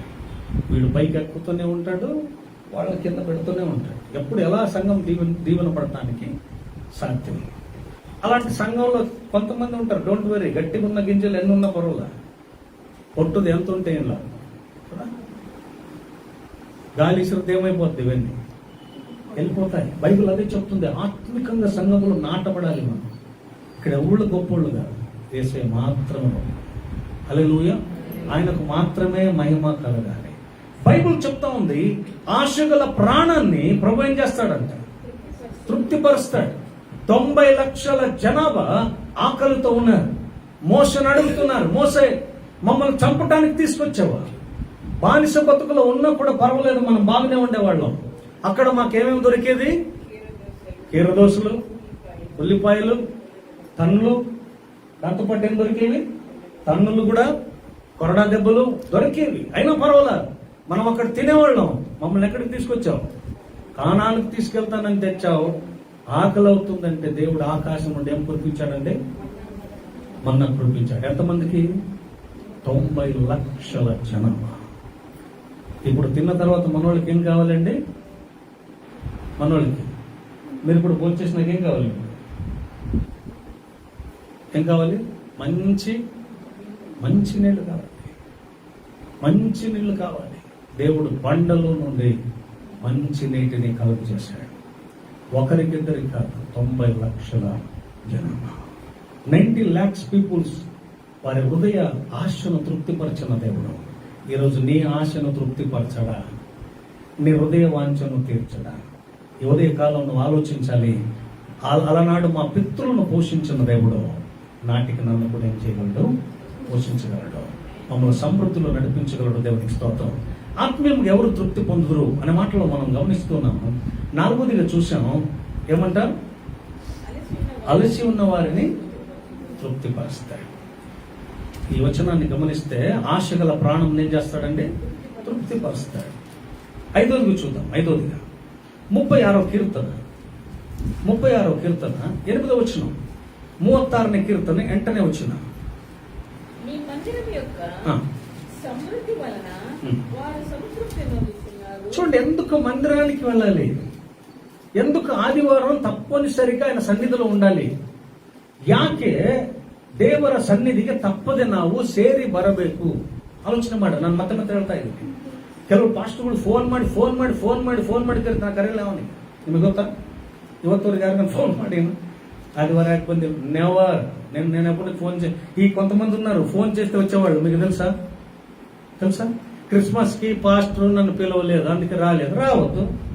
గుడ్ ఫ్రైడేకి నన్ను పాస్టర్ పిలవలేదు అందుకే రావద్దు. అవునా? కానీ ఒక్కరోజు నువ్వు చచ్చినప్పుడు నన్ను పిలుస్తారు, నేనే వచ్చేది. గమనించు. అర్థమైందా? బైబుల్ చెప్తా ఉంది. నాది మా అబ్బాయి ఎంగేజ్మెంట్ ఉంది అనుకున్నారు. ఫోన్ చేసి ఆదివారం రండి, పూలు వాడిపోతున్నాయి, మీరు వచ్చి ఆర్పిల్ చేయాలి మాకు అని. ఆదివారం ఏముంది చెప్పండి మీరు? ఆదివారం దేవుని దినం. నువ్వు బ్రతికున్నావు. ఈ వారమంతా దేవుడు నిన్ను కాపాడాడు. నువ్వు దేవుని సన్నిధికి వచ్చి కనపరచుకోవాలి. నిన్ను నువ్వు ఏం చేసుకోవాలి? ఒక ఎంప్లాయ్ పంచ్ చేస్తాడు వెళ్ళి, ఎక్కడ? డ్యూటీలో. లేదు నేను ఇంట్లో ఉండే చేస్తానంటే మీకు ఫేస్ రీడింగ్ ఉంది అక్కడ. ఓకే. అప్పట్లో కార్డు వేరే వాళ్ళకి ఇచ్చి పని చేపించేవాళ్ళంట. వచ్చినాను అన్నట్టు లెక్క. అవునా? జిందాలో జరిగింది. నా కార్డు ఇచ్చి నేను డ్యూటీలో జాయిన్ అయిన 9 గంటలకు వేరే వాడు వెళ్ళి కార్డు పెట్టేస్తాడు. వీడు డ్యూటీలో ఉన్నట్టే. వీడి ఇంట్లో కూర్చొని మొబైల్ చూస్తుంటాడు. వీడు పాపం అక్కడ మాత్రం కంప్యూటర్లో వీడి డ్యూటీకి వచ్చినట్టు లెక్క. సాయంత్రం మళ్ళీ 5 గంటలకు వాడు చేసి వస్తాడు. వీడు డ్యూటీ నుంచి బయటకు వచ్చినట్టు లెక్క. వీడు మాత్రం ఇంట్లో కూర్చొని ఏమంటా బొరుగులు కారాలు తిని పడుకొని ఉంటాడు. వాళ్ళు చూసి ఏం చేశారు? అరే బాబు ఇది కాదు, ఏదో మోసం జరుగుతుంది, అందుకే ఎవరు రావాలి ఇప్పుడు? ఎంప్లాయీ వచ్చే మిషన్ ముందు నిల్చుకోవాలి. ఇప్పుడు మెడ పోసి పంపిస్తావు ఏమంతన్నా నా ముఖం చూపిమని. ఏమండి నన్ను కుత్తికి తోర్సానకు బరుతా ఇలా సతోక్తి. ఇప్పుడు ఒళ్ళు నొప్పులున్నా ఏ నొప్పి ఉన్నా ఇన్సల్ట్ చేసుకొని బెల్ట్ వేసుకొని బూట్లు వేసుకొని మిషన్ ముందు సచ్చినట్టు నిల్చుకోవాల్సిందే జీతం రావాలంటే. బైబుల్ చెప్తా ఉంది నువ్వు దీవెన కావాలంటే సచ్చినట్టు దేవుని సన్నిధిలో నిల్చుకోవాలి. నువ్వు ఈ వారం అంతా కాపాడాడు నేను. ఒక్కరోజు వడ్డీతో పాటు ప్రతిదీ నువ్వు దేవుని దగ్గర కట్టాల్సిందే. అడవుడైనా సరే ఆమె ఎవరైనా సరే దేవుని ముందు అందరూ సమానులే. హల్లెలూయా. ఈ స్థితి ఎవరికి అర్థం కాదో లేదా అర్థమైనా అవ్వనట్టు యాక్టింగ్ చేస్తున్నారో అన్నిటినీ దేవునికి ఏం చేస్తారు? ఇంకా కొంతమంది ఉన్నారు, నేను ప్రతిరోజు టీవీలో చూసి నేను మోకరిస్తాను పాస్టర్ గారు. సంఘం ఎందుకు మరి? అలాగైతే నువ్వు టీవీ ముందే మోకరిస్తుంటే, అలాగే టీవీ ముందు వెళ్ళి చేయి చాపు రొట్టె ద్రాక్షరం ఎత్తాడు ఆ గ్లాసులో నుంచి, అలాగే చేయి చాపి ముట్టెత్తాడు ఆయన బయటికి. నీ నమ్మకాన్ని లేదని చెప్పు. నువ్వు నీ కాలు చేతులు పడిపోయాయా టీవీ ముందు కూర్చుంటా? నువ్వు అకంత బలపుడు. కానీ నీకని ఒక మందిరం, సంఘం బైబిల్ ఉందా లేదా? నువ్వని ఒక సంఘంలో ఏమై ఉండాలంట? సభ్యుడుగా ఉండాలి. బైబిల్ చెప్తాం. నేను మా పిల్లల్ని స్కూల్కి పంపించాను కానీ సర్టిఫికేట్ కావాలంటే అడ్మిషన్ లేకుండా సర్టిఫికేట్ ఇస్తారండి? ఎవరైనా ఇవ్వగలరా? సాధ్యం లేదు. లేదా వేరే స్కూల్కి వెళ్ళి కూర్చోండి ఒకసారి. అది 7వ క్లాసే, మీది కూడా 7వ క్లాస్ ఉంది. ఒకరోజు ఆడు కూర్చుంటాడు, ఒకరోజు ఈ స్కూల్కి వస్తాడు అనండి. ఏమంటారు వాళ్ళు? పర్లేదులేమో అది కూడా 7 ఇది 7 అంటారా? మా స్కూల్ అడ్మిషన్ లేదు. ఒక సంఘానికి కట్టబడిన వ్యక్తి ఆ సంఘములో ఆదివారం కనపరుచుకోవాలి. హల్లెలూయా. స్కూల్ వదిలిన తర్వాత అది ఎక్కడికి రావాలి? కాలేజ్ ಅಲ್ಲ, ಸಾರಿ ನಾನು ಇನ್ನ ಸ್ಕೂಲ್ನಾಗ ಇದ್ದೀನಿ. ಕಾಲೇಜ್ ಬಿಟ್ಟ ಮೇಲೆ ಎಲ್ಲಿಗೆ ಬರಬೇಕು? ಇವನು ಸ್ಕೂಲ್ ಬಿಟ್ಮೇಲೆ ಎಲ್ಲಿಗೆ ಬರ್ಬೇಕು? ಮನೆಗೆ ಎದಕ್ಕೆ ಬರ್ಬೇಕು? ಮನೆಗೆ ಎದಕ್ಕೆ ಬರ್ಬೇಕು? ಅವನು ಮನೆಗೇನು? ಮನೆಗೆ ಮಗ. ಈ ಕನ್ನಡದಾಗ ಒಂದು ಮಾತು ಹೇಳ್ತಾರೆ, ಮನೆಗೆ ಮಗ ಆಗ್ಲಿಲ್ಲ ಹೇಳ್ಬೇಕು, ಉಳಿದಿದ್ದು ಕುಣಿಗೆ. ಕೆಲವ್ರು ಹಂಗ ಅಂತರ್ಪಿಶಾಚಿ ಓಡಾಡ್ತಾರೆ. ಡ್ಯೂಟಿಗೆ ಹೋದ್ರೆ ಆ ಕಡೆಗೆ, ಸ್ಕೂಲಿಗೆ ಹೋಗ್ಬಿಟ್ರೆ ಆ ಕಡೆಗೆ, ಕಾಲೇಜ್ ಗಾಡಿ ಸಿಗ್ತಾ ಇಲ್ಲ ಆ ಕಡೆಗೆ. ಎಲ್ಲರ ನಮ್ಮ ಮಗ ಅಂದ್ರೆ ಬರ್ತಾನ್ರಿ, ಸುಡಿಗಾಲಿ ಬಂದಂಗೆ ಹಿಂಗೆ ಬಂದು ಹಿಂಗೆ ಹೋಗ್ಬಿಡ್ತಾನೆ, ಯಾವಾಗ ಬರ್ತಾನೆ ಗೊತ್ತಿಲ್ಲ. ಎದಕ್ಕೆ ಬಂದಿದ್ದ ಅಂದ್ರೆ ಸುಮ್ಮನೆ ಮಗ ತೊಳ್ಕೊಂಡು ಹೋಗಿ ಬಂದಿದ್ದ. ಯಾಕೆ ಬಂದ್ರೆ ಕಾಫಿ ಕುಡಿಯಕ್ಕೆ ಬಂದಿದ್ದ, ಯಾಕೆ ಬಂದ್ರೆ ಮೊಬೈಲ್ ಚಾರ್ಜಿಂಗ್ ಇಟ್ಕೊಳಕ್ಕೆ ಬಂದಿದ್ದ. ಅಷ್ಟಕ್ಕೆ ಬರ್ತಾರೆ ಕೆಲವರು ಮನೆಗೆ. ಸಭೆಗೆ ಯಾವಾಗ ಬರ್ತಾರ? ಕ್ರಿಸ್ಮಸ್ಗೆ ಬಂದು ಡಂಗ್ ಅಂತ ಹೊಡೆದು ಹ್ಯಾಪಿ ಕ್ರಿಸ್ಮಸ್ ಪಾಸ್ಟರ್ ಅಂತ ಹೇಳ್ದೋದು, ಮತ್ತೆ ಹ್ಯಾಪಿ ಕ್ರಿಸ್ಮಸ್ ಹೇಳೋದು ಅವನು. ಮತ್ತೆ ಯಾವಾಗ ಹೇಳ್ತಾನ್ರಿ ಅವನು? ಮತ್ತೆ ಹ್ಯಾಪಿ ಕ್ರಿಸ್ಮಸ್ ಹೇಳ್ತಾನೆ. ನಾವು ಕ್ರಿಸ್ಮಸ್ಗೆ ಒಂದು ಎಕ್ಸ್ಟ್ರಾ ಚೇರ್ಸ್ ಎಲ್ಲ ತರಿಸಿರ್ತೀವಿ. ಅದಕ್ಕೆ ಅಂತ ಭಕ್ತಾದಿಗಳಿಗಾಗಿ ನಾವು ಸ್ಪೆಷಲ್ ಸರ್ವಿಸ್ ಎಲ್ಲ ಕೊಡ್ತೀವಿ. ಬೈಬಲ್ ಹೇಳ್ತಾ ಇದೆ, ಆಲಯದಲ್ಲಿ ಯಾಕೆ ಪ್ರತಿ ವಾರ ನಾವು ಕಾಣಿಸ್ಬೇಕು, ಯಾಕೆ ಪ್ರತಿ ಭಾನುವಾರ ತಪ್ಪದೆ ಹೋಗ್ಬೇಕು. ಅದಕ್ಕೆ ನಾನು ಫೋನ್ ಮಾಡೋ ಚಟ ಇಟ್ಕೊಂಡಿಲ್ಲ. ಈ ಚಟನೇ ಅಂತಾರೆ ಇದನ್ನ. ಈ ಕೆಲವರಿಗೆ ಹಂಗೈತು, ಫೋನ್ ಮಾಡಿ ಚರ್ಚ್ ತುಂಬಿಸೋದು. ಅಂತ ಡೂಪ್ಲಿಕೇಟ್ ಕಾಳುಗಳು ಬೇಕಾಗಿಲ್ಲ ನಮ್ಮ ಸಭೆ. ಫೋನ್ ಮಾಡಿ ಯಾಕೆ ಬಂದಿಲ್ಲ ಅಕ್ಕ, ಏನೋ ಅಂದ್ರೆ ಇವ್ರು ಮತ್ತೆ ಬಿಲ್ಡಪ್ ನೋಡ್ಬೇಕು. ಪಾಸ್ಟರ್కి బాధ్యత లేదా, అడగాలి కదా. వాడు ఊరంతా తిరుగుతున్నాడు, వానికి బాధ్యత ఉంది, వానికి అరవలేదు సంఘానికి రావాలని. అలాంటి వానికి నేను మళ్ళీ ఫోన్ చేసి ఎందుకు రాలేదు బ్రదర్, ఎందుకు రాలేదు సిస్టర్ అని అడగాల. ఆ ఇడ్లీ వాళ్ళు అట్లా అడుగుతున్నారా, చికెన్ సెంటర్ వాళ్ళు అట్లా అడుగుతున్నారా, బజార్ వాళ్ళు అట్లా అడుగుతున్నారా, నీ సూపర్ మార్కెట్ వాళ్ళు అలాగే అడుగుతున్నారా, ఎందుకు రాలేదు అందుకే వస్తున్నావని. బాధ్యత కదనేది. సంఘం దానికంటే శ్రేష్టమైంది. ఆయన సన్నిధిలో నువ్వు కనపరుచుకోవాలి. నీకు నొప్పైనా పర్వాలా. నేను రోగమున్న వచ్చి దేవుని దర్శనంలో నిలుచుకుని మాట్లాడుతున్నా. కారణం ఇంతే, బ్రతికినంత కాలం ఆయన పాద సన్నిధిలో ఉండాలి. ఇది మన బాధ్యత అండి, ఒక క్రైస్తవునికి ఉండవలసిన బాధ్యత. బైబిల్ చెప్తాం, నీకు అన్ని చోట్ల బాధ్యత ఉంది. మందిరానికి ఒకటి ఎందుకు బాధ్యత అర్థం కాదు? నేను ఫోన్ చేయలేదు, నేను రాలేదు, చేయను. ఫోన్ చేసే అలవాటు ఏముంది? సతీష్ కుమార్ ఎంతమందికి ఫోన్ చేస్తే వెళ్తున్నారు? అసలు అక్కడ కూర్చుండే వాళ్ళు ఎవడో ఆయనకు తెలియదు. గుంపులు పోతున్నారు. జనాన్ని చూసి పోయేవాళ్ళు వాళ్ళు. నువ్వు వాళ్ళని చూసి వాళ్ళకి ఏసైని చూసి రా. ప్రసాదరావు కూడా నీకు అస్సలు కేర్లెస్. నేను కూడా నేను అనవసరం నీకు ఏసయ్య మాత్రమే కావాలి, నేను కూడా కాదు. నేను చేసినంత చేయకుంటే ఎంత, ఆయన చేస్తున్నాడు నీకు. ఆయనను బట్టి మందిరానికి రావాలి. హల్లెలూయా. లేదు పాస్టర్ గారు, నాకు చాలా ఇష్టం మీరంటే, కానీ ఆయన వస్తుందని నేను రాను. లేదు పాస్టర్ గారు, మీరంటే చాలా ఇష్టం నాకు, పాస్టర్ అంటే కూడా.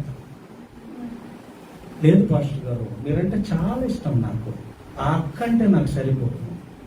అరే నువ్వు ఎవరి కోసమో నువ్వు మందిరానికి వచ్చేది మానేస్తే నష్టం నీకు కానీ పాస్టర్ కాదు, పాస్టర్మ కాదు, అక్కకు కాదు. దీన్ని మీరు అర్థం చేసుకోవాలి. ఎప్పుడు అర్థం చేసుకోవాలి. స్పిరిచువల్ లైఫ్ నీది వ్యక్తిగతం. నువ్వు దేవునికి కృతజ్ఞతలు సమర్పించుకోవటం నీ బాధ్యత. నీ ఇంట్లో నీకు సపరేట్ భోజనం ఉందా లేదా? అందరు కలిసి ఏకాబీకి తింటారు. ఎవరిది వాళ్ళకు ఉంటుందా లేదా? పర్సనలీ నీ ప్రేయర్. నేను ఎప్పుడంటా నీ వ్యక్తిగతంగా ప్రార్థన చేయలేదు. మా పింటూ ఒకరోజు నాతో అంటున్నాడు, చెట్లు వాడిపోయాయి వాటిలో, నేను నీళ్ళేసి ప్రార్థన చేశాను. అయ్యా నా ప్రార్థన కూడా దేవుడు వింటాడు చూడు, చెట్లు ఎంత బాగా అయిపోయి. వానికి వ్యక్తిగతంగా వచ్చింది నమ్మకం.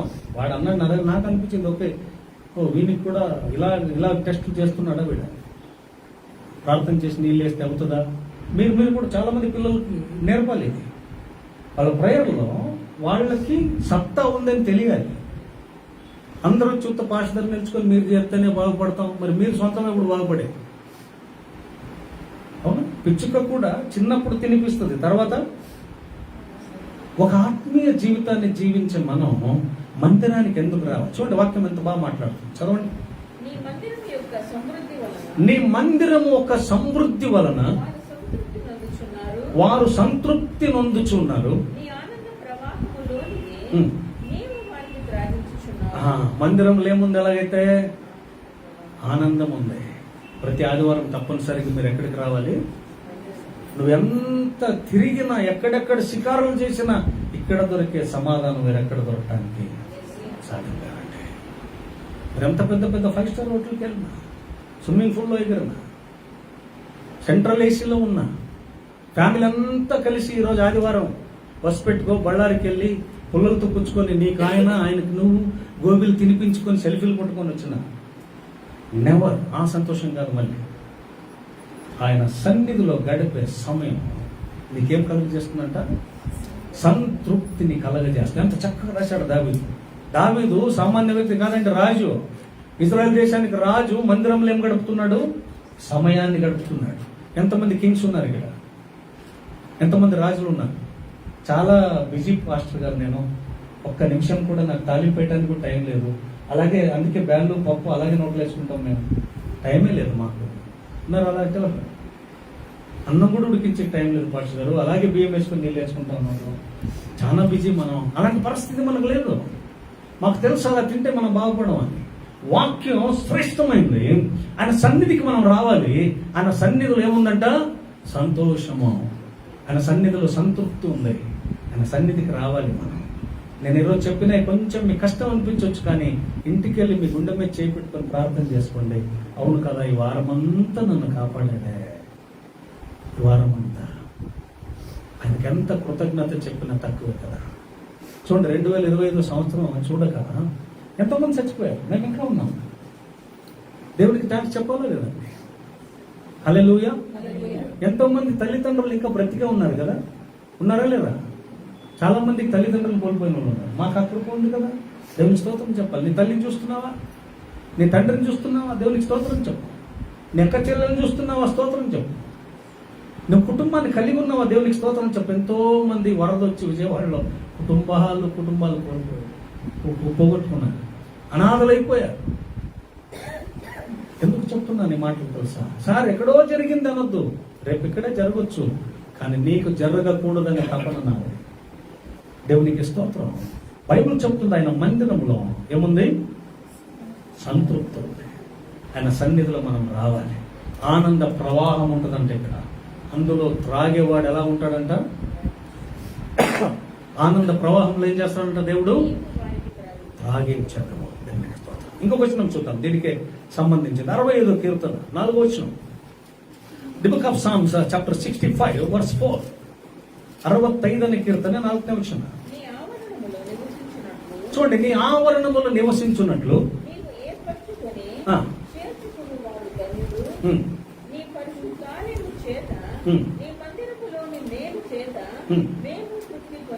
హల్లెలూయా. నీ మందిరములో ఉన్న మేలుల చేత మేము తృప్తి పొందుతాం. మందిరంలో ఏమున్నాయి? అలాగైతే ఎందుకు చేర రావాలి ఇక్కడికి? ఇక్కడ మేలు ఉన్నాయి. పక్కన ఒక సెకండ్ ఇచ్చి చెప్పండి, ఇక్కడ మేలు ఉన్నాయి, ఇక్కడ మేలు ఉన్నాయి, అందుకే రావాలి. ఏమున్నాయండి? మేలు, మంచిది. సరోజమ్మ గారు ఏమున్నాయి? ఇక్కడ మేలున్నాయి. మేకులు లేవు. ఏమున్నాయి? మేలున్నాయి. కొన్ని సంఘాల్లో మేలు లేవు, మేకులున్నాయి. కొన్ని సంఘాల్లో ఎందుకన్నా వచ్చామో ఇంకా ఆమెను ప్రైజ్ లాడని చెప్పే స్టార్ట్ లేదు. ఎన్నికలు పట్టుకొని కొన్ని వీడియోలు వస్తున్నాయి ఈ మధ్యలో, చూడాలి మీరు. పాస్టర్స్ని అక్కడి నుంచి ఎత్తి ఎక్కడ పడేస్తున్నారు. బైబిల్ చెప్తా ఉంది మందిరం అంటే మేలుండే చోటు. మేలు పొందుటకు ఆయన మందిరానికి మీరు తప్పకుండా రావాలి. మీరు ఒకవేళ ఏదైనా కోపం ఉన్నా ఆ సన్నిధికి వచ్చి మర్చిపోతే నీకు దీవెన.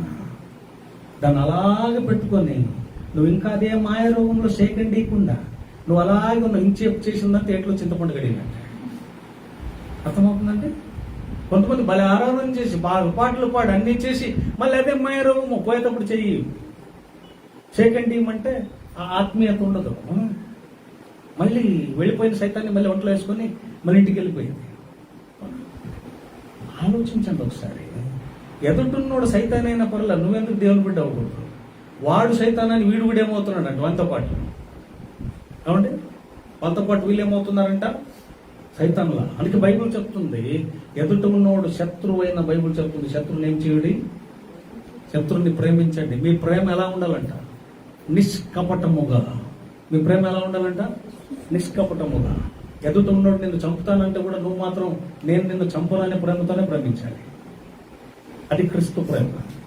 బైబిల్ అదే చెప్తా ఉంది. అలాగైతే దేవుని సన్నిధికి ఎందుకు రావాలంటే అక్కడ దేవుడు ఏం చేస్తాడండి? తృప్తిపరుస్తాడు. చదవండి 65:4. నీ ఆవరణములలో హ్మ్. నివసించున్నట్లు హ్మ్. నీవు ఏర్పరచుకొని హ్మ్. చేర్చుకున్నవాడు ధన్యుడు. మనమందరం ఆయన సన్నిధికి ఆవరణంలో వచ్చాం, మనం ధన్యులం. తర్వాత నీ పరిశుద్ధాలయం చేత హ్మ్. నీ మందిరములను మేలు చేత హ్మ్. మేము తృప్తి పొందేదము. నీ మందిరములున్న మేలుల చేత. ఆదివారం ఎందుకు రండి రండి రండి అంటామంటే మీరు ఏదో కాಣಿకిస్తారో దాంతో ఏదో చేయాలో అని కాదండి, మీరు ఏదో ఇస్తారని కాదండి. ఇక్కడ మేలున్నాయి, దాన్ని పొందుకొని మేలున్నాయి, ఏం చేయాలి? మీరు అనుభవించాలి. పిల్లలకి ఎందుకు 30 కేజీలు బ్యాగులు వేసి పోల్ స్కూల్ పంపిస్తారు మీరు? ఎందుకు? ఏమున్నాయి అక్కడ? ఏమున్నాయి అక్కడ స్కూల్లో? జ్ఞానం ఉంది, సైన్స్ ఉంది, మ్యాథమెటిక్స్ ఉంది, సోషల్ ఉంది, నేర్చుకో, ఇవన్నీ అవసరం లోకంలో అని పంపిస్తాం కదా. మందిరానికి కూడా అలాగే మనం ఫోర్సబుల్గా అంటే ఆశతో ఆసక్తితో రావాలి. రాజైన దావీదు రాస్తాడు, మందిరంకి వెళ్ళుకుము రండి అని ప్రజలు నన్ను పిలిచినప్పుడు నా హృదయం ఏమంటది? నా హృదయం తృష్ణ కలిగి ఉన్నది. ఏమంటాడు? హర్షించుచున్నది. ఆయన హృదయం ఏం చేస్తుందంట? మందిరానికి వెళదాము రండి అంటే హర్షిస్తుందంట. మనం చర్చికి వెళదాం రండి అని పిల్లల్ని పిలిస్తే ఏమంటే హరి ఏమంటాడండి? హరి ಕಂಪ್ಲೀಟ್ ಪ್ರಾರ್ಥನೆ ಹೋಗೋಣ ಬಾ ಅಂತ. ಅಮ್ಮ ನಾನು రెడీ ಆಗಿದ್ದೇನೆ అనాలి బైబిల్ ప్రకారం దావీదులాగా. పింటూ చర్చికి వెళ్దామంటే అప్పా నేను ముందే రెడీ ఉన్నాను అనాలి. నేను ఇంట్లో ఉంటాను మీరు పోయారు అండి అన్నాడంట. ఎలా హర్షిస్తున్నారు వీళ్ళు? బైబిల్ చెప్తా ఉంది. అదే ఒక్క నెట్ ఒక రోజంతా వేసి ఫోన్ ఫుల్ ఛార్జింగ్ పెట్టించండి మరి, సంతోషమే సమాధానమే, అదే పాట మీద మీద పాడుతూ ఉంటుంది మనసులో కదండి. భోజనానికి కూడా రారు, బోల్ట్ వేసుకొని లోపల మళ్ళీ ఏం లే ఊరికి వెళ్తుంటది మాట. అది స్విచ్ ఆఫ్ అయ్యి ఇల్లిగా నాన్ సత్య అనే వరకు పాడుతుంటది. ఆలోచించండి ఒకసారి, దేవుని మందిరానికి వెళ్లే ఆసక్తి ఎందుకు అవసరం అంటే అక్కడ నీకు కావలసిన మేలులు అక్కడే ఉన్నాయి.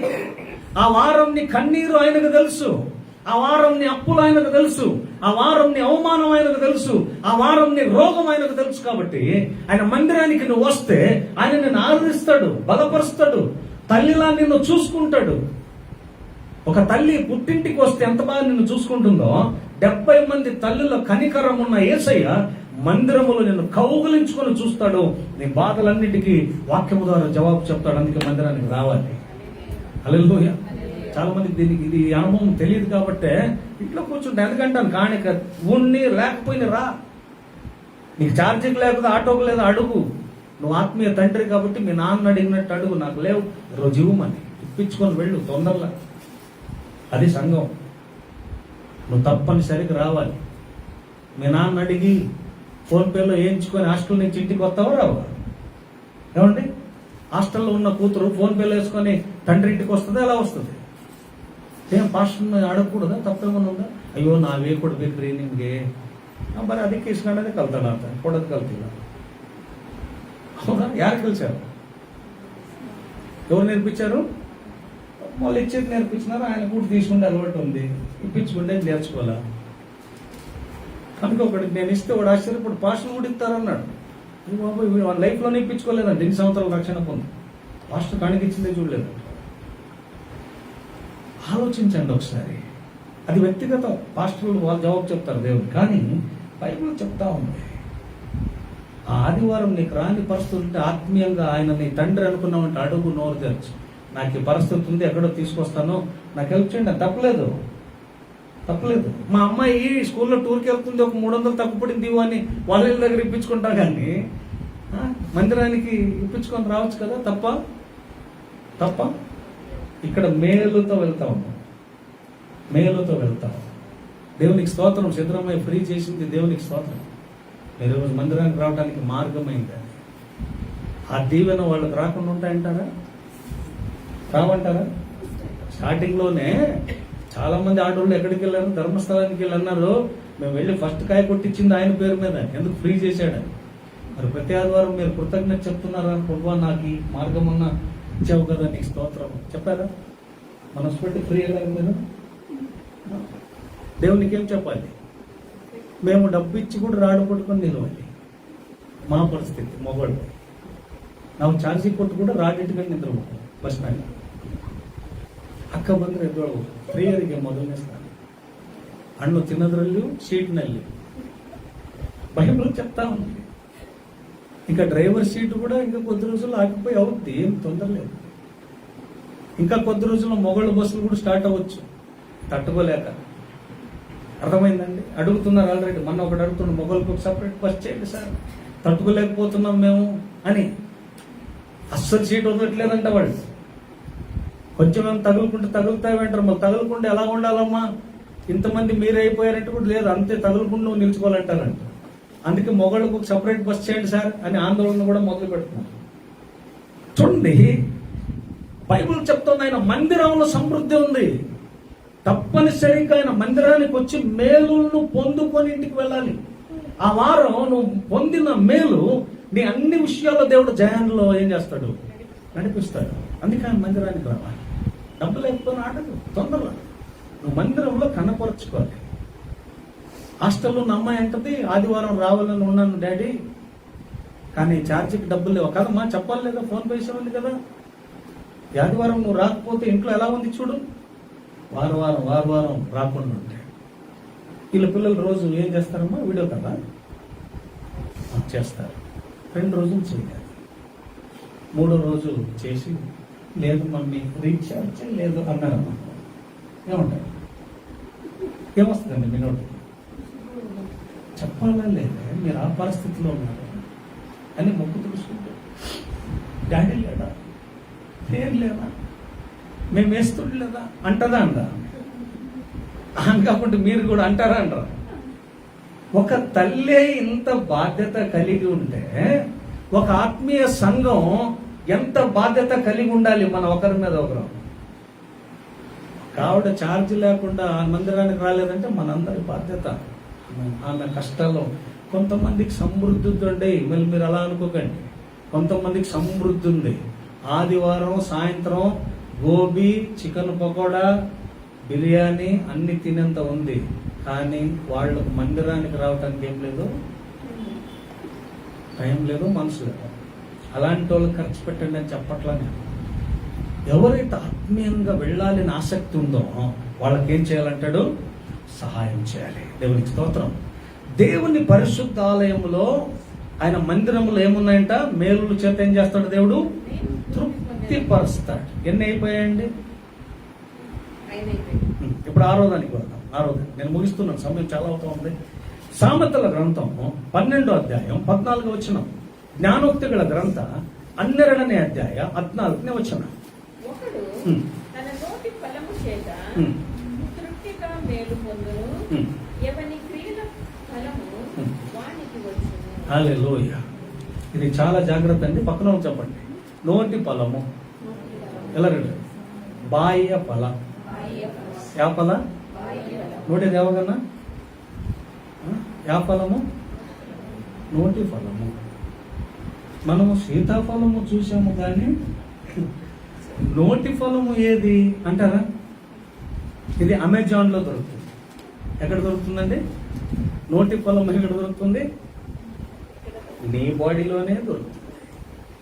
చూడండి, నోటి ఫలము సీతాఫలము కాదమ్మా. నోటి చాలా చక్కగా చదవండి, ఎంత బాగుంది చూడండి. ఆత్మీయంగా ఎవరు తృప్తి పొందుతారు? నోరు చాలా జాగ్రత్త చదవండి. ఏమంటుంది? తన నోటి ఫలము చేత తృప్తిగా మేలు పొందును. చూడండి, ఒకడు తన నోటి ఫలము చేత ఏం పొందుతాడు? తృప్తిగా మేలు పొందును, ఎవనికి క్రియల ఫలము వానికి వచ్చును. నోటి ఫలం అంట. నేను అందుకే అప్పుడే అన్నా, ఈ ఫలం ఎక్కడ వినింటారు చాలా. నోటి ఫలం అంటే నోటి దుర్గ. మన భాషలో ఏమంటారండి? నోటి, ಕನ್ನಡದಲ್ಲಿ ಬಾಯಿ ತಿಂಡಿ. ನಮ್ಮ ಸರಳ ಭಾಷೆಯಲ್ಲಿ ಹೇಳ್ಬೇಕಂತ ಓದಮ್ಮ ಕನ್ನಡದಲ್ಲಿ ಏನಂತೇನೆ? ನೋಡ್ರಿ, ಸೀತಾಫಲ ಅಲ್ಲ, ಬಾಹ್ಯ ಫಲವಾಗಿ. ಯಾವ ಫಲ?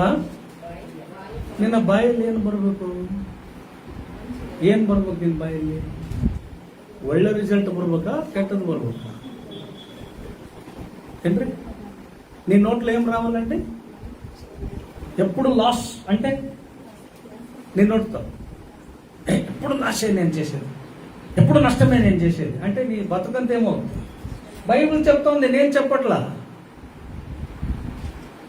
మేమంటాం నీ తల మీద చేపెట్టి నీ బిజినెస్ వర్ధిల్లును గాక. మీరు ఆమె నన్ను రిసీవ్ చేసి ఈడ అక్కడ పోయి నేను లాస్ అయిపోయాను బ్రదర్ అంటే బైబిల్ చెప్తా ఉంది. నీ నోటి ఫలమును నువ్వు అనుభవిస్తావు. ఇంట్లో కూర్చున్నప్పుడు ఏం మాట్లాడుతున్నావు? దేవుని సన్నిధిలో ఏం మాట్లాడతావు? ప్రార్థనలు ఏం మాట్లాడతావు? నీ నోటితో ఏం ఉచ్చారణ చేస్తావు? ఆ మాటలే జరుగుతాయి. మీ పిల్లలకి ఏమని చెప్పాలి? పాస్ అవుతామని చెప్పాలా, డుంకి కొడతామని చెప్పాలా? ఏమనుంది బైబిల్లో? ఏమని చెప్తారండి? ఇప్పుడు నాకు హరి ఎగ్జామ్స్ ఫోన్ ಮಾಡ್ತಿದ್ದೆಲ್ಲ ಮುಗಿದು ఎగ్జామ్కి ప్రేయర్ చేయడానికి ఫోన్ చేస్తాను. నేను ప్రేయర్లు అంతా ఏమని చేశానప్పా? ಬೇಸ್ ಬರೀ ಅಂತ ಮಾಡಿದ್ನ. ಓಕೆ, ಆಮೇಲೆ ಒಳ್ಳೆ ಫಲ, ಒಳ್ಳೆ ರಿಸಲ್ಟು ಬರಲಿ ಅಂತಾನೋ ಬಂದಿದೆ ಅಂತ ಮಾಡಿದ್ನ. ಓಕೆನಾ? ಈತ ಮನಸ್ಸಿನಲ್ಲಿ ಮಾಡ್ತಾನ, ಅವ್ನಿಗೆ ಗೊತ್ತಿಲ್ಲ, ನಾನು ಬರ್ದಿದ್ದು ನನಗೆ ಗೊತ್ತಿದ್ದ ಅಂತ ಅನ್ಕೊಂಡ ಮನುಷ್ಯನ. ರಿಸಲ್ಟ್ ನಂದ ಆತಂತ ಅಲ್ಲ, ಬರೀ ಆತನ ಬಗ್ಗೆ ಹೇಳ್ತಿಲ್ಲ, ನಾನು ನಿಮ್ಮೆಲ್ಲರ ಬಗ್ಗೆ ಹೇಳಕತ್ತೀನಿ. ನೀವೆಲ್ಲ ಪಾಪ ಅನ್ಕೊಂಡ್ರೆ ನಾವು ಎಕ್ಸಾಮ್ ಬರೀತಿಲ್ಲ, ನಮ್ದೇನಿಲ್ಲ ಅಂತ. ನೀವು కూడా పాప సీతాఫల బాగా అదావు. ನಿಮ್ಮ ಹತ್ರ ಹೇಳ್ತೀನಿ, సీతాఫల మీ దగ్గర ఎలాంటి ఫలాలు ఉన్నాయి? ఎంత ఇంటికి వచ్చి ప్రార్థన చేసిన పాస్టర్ గారు అలాగే ఉందండి, మారలేదు. నీ నోటితో ఏం మాట్లాడుతున్నావు? నీ నోటితో ఎప్పుడు దరిద్రం మాటలే. ఇంట్లో కూర్చుంటే దరిద్రం మాటలే. బరీ ಹೆಂಗ್ ಮಾಡಿಬಿಟ್ಟು ಏನು ಪ್ರಾರ್ಥನೆ ಮಾಡ್ತೇನು, ನೀನು ಮಾಡಿ ಮಾಡಿ ಮಾಡಿ ತಂದೆ అంటాడు ఒకడు. ఈమె మాత్రం స్తోత్రం ప్రభు నువ్వే చూసుకొని నా బాధ్యత ఏమంటది. వాడు కొడుకు అంటాడు, నిమ్ದು చోడి నోడి సాకాబుట రగడేనని. వాడు ఆత్మీయుడు కావట్లేదు, లోకంలో కలవట్లేదు. ఇది క్రిస్టియన్ ఫ్యామిలీ. ఈరోజు బైబిల్ చెప్తా ఉంది, నోటి ఫలము. నీ నోటి తెంపలకాలి. నువ్వెవరు బిడ్డవి? హల్లెలూయా. ఆలోచించారా? మీకు ఒక ఎగ్జాంపుల్ చెప్తాను. మీ ఇంట్లో ఒక పని మనిషి ఉందనుకోండి. పని మనిషి పిల్లలు ఎలా మాట్లాడతారు? ఆలోచించండి. పని మనిషి పిల్లలు ఆ ఇంటికి వస్తే ఎలా మాట్లాడతారు? ఆ ఇంటి యజమాని పిల్లలు ఆ పని మనుషుల పిల్లల కంటే వయసులో చిన్నోళ్ళున్నా వీళ్ళు ఎలా మాట్లాడతారు? ఎందుకు ఆలోచించారా? వాళ్ళకేముంది? అధికారం. మా అమ్మ నాన్న శ్రీమంతులు, మా ఇంట్లో పని మనుషులు. వీళ్ళు మాకంటే పెద్దోళ్ళైనా కూడా పని మనుషుల పిల్లలే. పని మనుషుల పిల్లలు పెద్దోళ్ళైనా కూడా అక్క అని పిలవరు వీళ్ళు. వాళ్ళ పేరు ఏ బీబీ గరవ్ అంటారు. చూడండి మీరు. కారణం ఏంటి? వాళ్ళు కూడా కే చోటే మేంసా అంటారు. వాళ్ళు సంతని ఎందుకు? దేన్ని బట్టి? వాళ్ళు అనొచ్చు కదా, గడితే వన్మెల్ల చండి ఏం లే, నేను వయసు నందే అనొచ్చు కదా అంటారా? ఏంట్రా అంటారా? ಯಾಕನ್ನ ಇಲ್ಲ? ಆಲೋಚನೆ ಮಾಡ್ರಿ. ನಾನು ನಿಮಗೆ ಪ್ರಾಕ್ಟಿಕಲ್ ಮಾತಾಡ್ತಿದ್ದೀನಿ. ಈ ಪ್ರಾಕ್ಟಿಕಲ್ನೇ ಸ್ವಲ್ಪ ಸ್ಪಿರಿಚುವಲ್ ಹಾಕೊಳ್ಳೋಣ ನಾವು. ನೀವು ಯಾರು ನಂಬಿದ್ರಿ? ಆತನ ಯಾರು? ಪರಲೋಕದಲ್ಲಿಯೂ ಭೂಲೋಕದಲ್ಲಿಯೂ ಅಧಿಕಾರವುಳ್ಳವನ್ನ ನಂಬಿದಿರಿ. ನಿಮ್ಮ ತಲೆಯಲ್ಲಿ ಯಾವತ್ತಿರ್ಬೇಕು, ನಾನು ಆತನ ಮಗಳು. ಸೈತಾನನ ಮುಂದೆ ನಾನೀಗಲೇ ಕೀರ್ತನೆ ಓದಿಸಿದೆ. ಆ ಹಳ್ಳದ ನೀರು ಕುಡಿದವನು ತಲೆಯನ್ನೆತ್ತುವನು. ಮಾರ್ಚ್ ತಿಂಗಳಲ್ಲಿ ದೇವರು ಆ ಸ್ಥಿತಿಗೆ ನಮ್ಮನ್ನ ತರಲಿಕ್ಕಿದೆ. ಹಲ್ಲೆಲೂಯಾ. ಬೈಬಲ್ ಹೇಳ್ತಾ ಇದೆ, ನಮ್ಮನ್ನ ತಲೆಯೆತ್ತುವ ಸ್ಥಿತಿ ಅಂದ್ರೆ ಅರ್ಥ, ನೀನು ಯಾರ ಮಗನು ಮಗಳಾಗಿದ್ದೀಯೋ ಅದನ್ನ ನೆನೆಸಿಕೊಂಡು ಮಾತಾಡುವನಾಗಬೇಕು ನೀನು. ಅಂದ್ರೆ ಒಬ್ಬ ಕೆಲಸಗಾರರನ್ನ ಯಾವ ರೀತಿಯಲ್ಲ ಯಜಮಾನಿಯ ಮಕ್ಕಳು ಮಾತಾಡ್ತಾರಂದ್ರೆ ಅವರ ಹೃದಯದಲ್ಲಿ ಇದ್ದಿದ್ದು ನಾನು ನಾಯಕನಿಲ್ಲಿ, ಅಧಿಕಾರಿ, ಇವನ ಕೆಲಸದವನಂತ ಹೆಂಗಿರ್ತದೆಯೋ ಸೈತಾನನ ಯಾವತ್ತೂ ನಿನ್ನ ಕಾಲು ಕೆಳಗೆ ಅನ್ನೋದು ನಿನ್ನ ಬಾಯಿಲಿರಬೇಕು. సైతానన కుతంత్రಗಳು యావాగ్లు నిన్న కాలు ಕೆಳಗೆ. సైతాను క్రియలు ఎప్పుడు నీ కాళ్ళ క్రింద. వాడు పన్నిన ప్రతి పన్నాగం యేసు నామములో బంధించబడును గాక. హల్లెలూయా. బైబిల్ చెప్తా ఉంది, నోటి ఫలము. నీ నోటితో ఏం ఫలం పలుకుతావు? నీ నోటితో వర్ధిల్లే మాటలు మాట్లాడాలి. నీ నోటితో మంచి ఫలమును మాట్లాడాలి. నీ నోటితో అభివృద్ధిని మాట్లాడాలి. నీ నోటితో ఆశీర్వాదం మాట్లాడాలి, నీ నోటితో శుభమును మాట్లాడాలి, నీ నోటితో సమృద్ధిని మాట్లాడాలి, నీ నోటితో అన్ని రిజిస్ట్రేషన్ సక్రమంగా జరిగాయని మాట్లాడాలి. అప్పుడు జరుగుతాయి. తీరాయని మాట్లాడాలి, రాశావని మాట్లాడాలి, గెలిచావని మాట్లాడాలి. ఏం గెలుస్తావో? అందరూ కట్టిస్తున్నారు, అందరూ కొంటున్నారు, అందరూ బాగుపడుతున్నారు. ఇవే నోట్లే మా నోట్లో. మా నోట్లు ఏంటంట? అందరూ బాగుపడుతున్నారు, అందరికంటే నువ్వు ఇంకా బాగుపడతావు, నీ నోటికి రాదే. బైబిల్ చెప్తాం, నోటి ఫలమును చూడండి. చాలా జాగ్రత్త ఈ మాట. నేను వివరిస్తూ వెళ్తే చాలా సంగతులు ఉన్నాయి, టైం అయింది కాబట్టి ఎక్కువ చెప్పట్లా. నోటి ఫలము, నీ నోటితో ఏం పలుకుతావు అదే జరుగుతాయి. అందుకే నేను చాలా మంది కంటే నోటితో చాలా జాగ్రత్తగా మాట్లాడాను, చాలా జాగ్రత్తగా. ఈరోజు నీ కంటికి బలహీనలు కనిపించవచ్చు, ఒకరోజు వాళ్ళ ముందు వెళ్ళి చేతులు చేపే పరిస్థితి తెస్తాడు దేవుడిని. నీ కంటికి బలహీనలని నోటికి వచ్చినట్లు మాట్లాడతావు, నోటికి వచ్చినట్లు మాట్లాడు. ఈరోజు చాలా మంది అవమానం అనుభవించిన వాళ్ళకి తెలుసుంటుంది ఆ బాధ ఏంటో. తెలుసండి అవమానం ఏమని? అవమానం ఎంత చిన్న చూపు చూస్తారు జనాలంటే. ఏముంది వీళ్ళ దగ్గర, ఏముంది వీళ్ళ దగ్గర. ఒకప్పుడు నేను సైకిల్ మీద సేవ చేసేటప్పుడు ఈ బైక్ ఉన్నోళ్ళు, కారు ఉన్న పాస్టర్లు నన్ను చూసేవారు. నిజంగా చాలా ఆశ్చర్యం అవుద్ది. వాళ్ళు ఎంత చిన్న చూపు చూసేవారంటే, ఏదోలే పిల్లోడులే, వీడు ఏదో సేవ చేసుకోవాలి, పిల్లోడు వానికి ఏముంది, ఏ బతుకుదెరువు లేకపోతే ఇంక వచ్చినట్టున్నాడు అనే ఫీలింగ్లో ఉండేవాడు. ఇప్పుడు అలాంటి వాళ్ళే మా సంఘానికి వచ్చి వాక్యం చెప్తారా? మా సంఘంలో మిమ్మల్ని ఇష్టపడే వాళ్ళు చాలా మంది ఉన్నారు, అడిగే పరిస్థితి కూడా వచ్చింది. ఎందుకు చెప్తున్నా ఈ మాట అంటే, అవమానాలు రెట్టింపు ఘనతగా దేవుడు ఏం చేస్తాడు? మారుస్తాడండి, మారుస్తాడు. ఈ రోజుల్లో కొంతమందికి పెద్ద పెద్ద బిల్డింగ్స్ ఉన్నాయి, ఎలాగ వాక్యం చెప్పాలో తెలియని పరిస్థితులు ఉన్నాయి. గొప్ప గొప్ప బిల్డింగ్లు, కారులో తిరుగుతారు వీళ్ళు. వాళ్ళు వచ్చి అడుగుతారు ఎలా చెప్పాలన్నా భలే చెప్తారు. మీరు కారణం ఏంటి? బైబిల్ చెప్తుంది, ఎవరు ఆయన చేతులు సమర్పించుకుంటారో, అర్థమైందంటే ఎవరైతే తమ నోటి మాటలు శుభము కలిగిన మాటలు మాట్లాడతారో వారు వరదిల్లుతారు, వారు వరదిల్లుతారు. నువ్వు ఒక్కడే వరదిల్లాలి, ఇంకొకరు పాడైపోవాలని నీ మాటతో అంటే నువ్వు వరదిల్లావు, నీ ముందే వాళ్ళు ఏమైపోతారు? వరదిల్లుతూ వెళ్తారు. కొంతమందికి ఎప్పుడు శపించే మాటలు ఉంటాయి, శపిస్తూనే ఉంటారు, శపిస్తూనే ఉంటారు. వాళ్ళు పాడైపోవాలి, వీళ్ళు పాడైపోవాలి, వాళ్ళు నా కళ్ళ ముందే పోవాలి, వీళ్ళు నా కళ్ళ ముందే ఇదే పోవాలి, నేను చూస్తుంటాను, నేను చూస్తుంటాను, నేను చూస్తుంటానని నువ్వు అనుకోకు. ఆయన చేసే టైంకి ఆయన చేస్తాడు. నీ పక్షాన్ని ఆయన ఏం చేయాలో ఒక ప్రణాళిక ఉందా? ఆయనకు ఉందా లేదా? ప్లానింగ్ ఉందా లేదా? ఒకరోజు ఖాళీ చేసే పప్పుకి ఎన్ని ప్లానింగ్ చేస్తున్నావు నువ్వు? కరేపాకు, ఆవాలు, జీలకర్రలు తీసి ఒక 5 నిమిషాలు తాలింపేసేకి ఇన్ని ప్లాన్లు చేసే నీవు పరలోకానికి నన్ను నేను తీసుకెళ్లాలంటే ఎన్ని ప్లాన్లు చేసింటాడు ఆయన? అసలు ఆలోచించండి. చాలా గొప్ప ప్రణాళిక ప్రభు నా కొరకు నీ కొరకు కలిగి ఉన్నాడు. ఈ వచనాన్ని చూస్తే నోటి ఫలము చేత వారు ఏం చేస్తారంట? తృప్తి పొందుదురు. 12వ అధ్యాయం 14 వచనం చదివారు కదా. ఇప్పుడు 18, 20 చదవండి. 18వ అధ్యాయం 20 వచనం, సామెతల గ్రంథం, the book of Proverbs chapter 18 verse 20. ఇంకొక అంశం ఉంది, అది ఒకటి చెప్పి ముగిచేస్తాను. ఒకరి నోటి ఫలము చేత వాని కడుపు నిండును, తన పెదవుల ఆదాయము చేత వాడు తృప్తి పొందును. చూసారా ఏమంటాడు? ఒకడు నోటి ఫలము చేత వాని కడుపు నిండును, వాని కడుపు నిండుతుందంట. నీ నోటి ఫలం చేత ఏం నిండుతుంది? నిన్ను ఎవరు శకుంతల గారు ఓలికి చేసి భోజనానికి పిలిచారనుకోండి, చేయి కడుక్కోండి భోజనం చేస్తారంటే చేయి కడుక్కొని ప్లేట్ పెట్టిన వెంటనే గొడవ తీసుకున్నాం అనుకోండి, జోరుగా ఒడిగలు పడతారండి. నీకు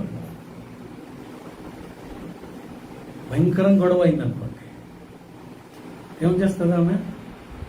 ప్లేట్ తీసి లేచిపోతావా అన్నది, కానీ మాట చెప్తా. గొడవ అయితే ఏమవుతుంది అక్కడ? అదే చేతులు కడుక్కొని మర్యాదగా కూర్చొని ఆ భోజనానికి విలువిచ్చి మంచి మాటలు మాట్లాడితే ఇంకొక ఓడికి కవర్ తీసి వేస్తుంది. అవును, ఈమెను కదా, ఎవరైనా అంతే. నోటి మాటలు కడుపు నింపుతాయి. నీ మాటలు బాగుంటే ఊరు అంటారు కదా, నోరు బాగుంటే, విన్నారా తెలుగులో? నోరు బాగుంటే ఊరు.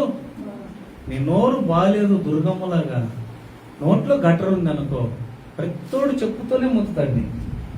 కనిపించినోడంతా కొడతాడు, తిడతాడు. ఇంకా కొంతమంది అంటుంటారు దాని నోట్లో నోరు పెట్టేది ఒకటే, గట్టర్లో పెట్టేదే. కారణం ఏంటి?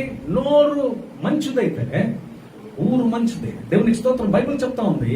ఈ వచనాన్ని మీరు గమనించి చూడండి.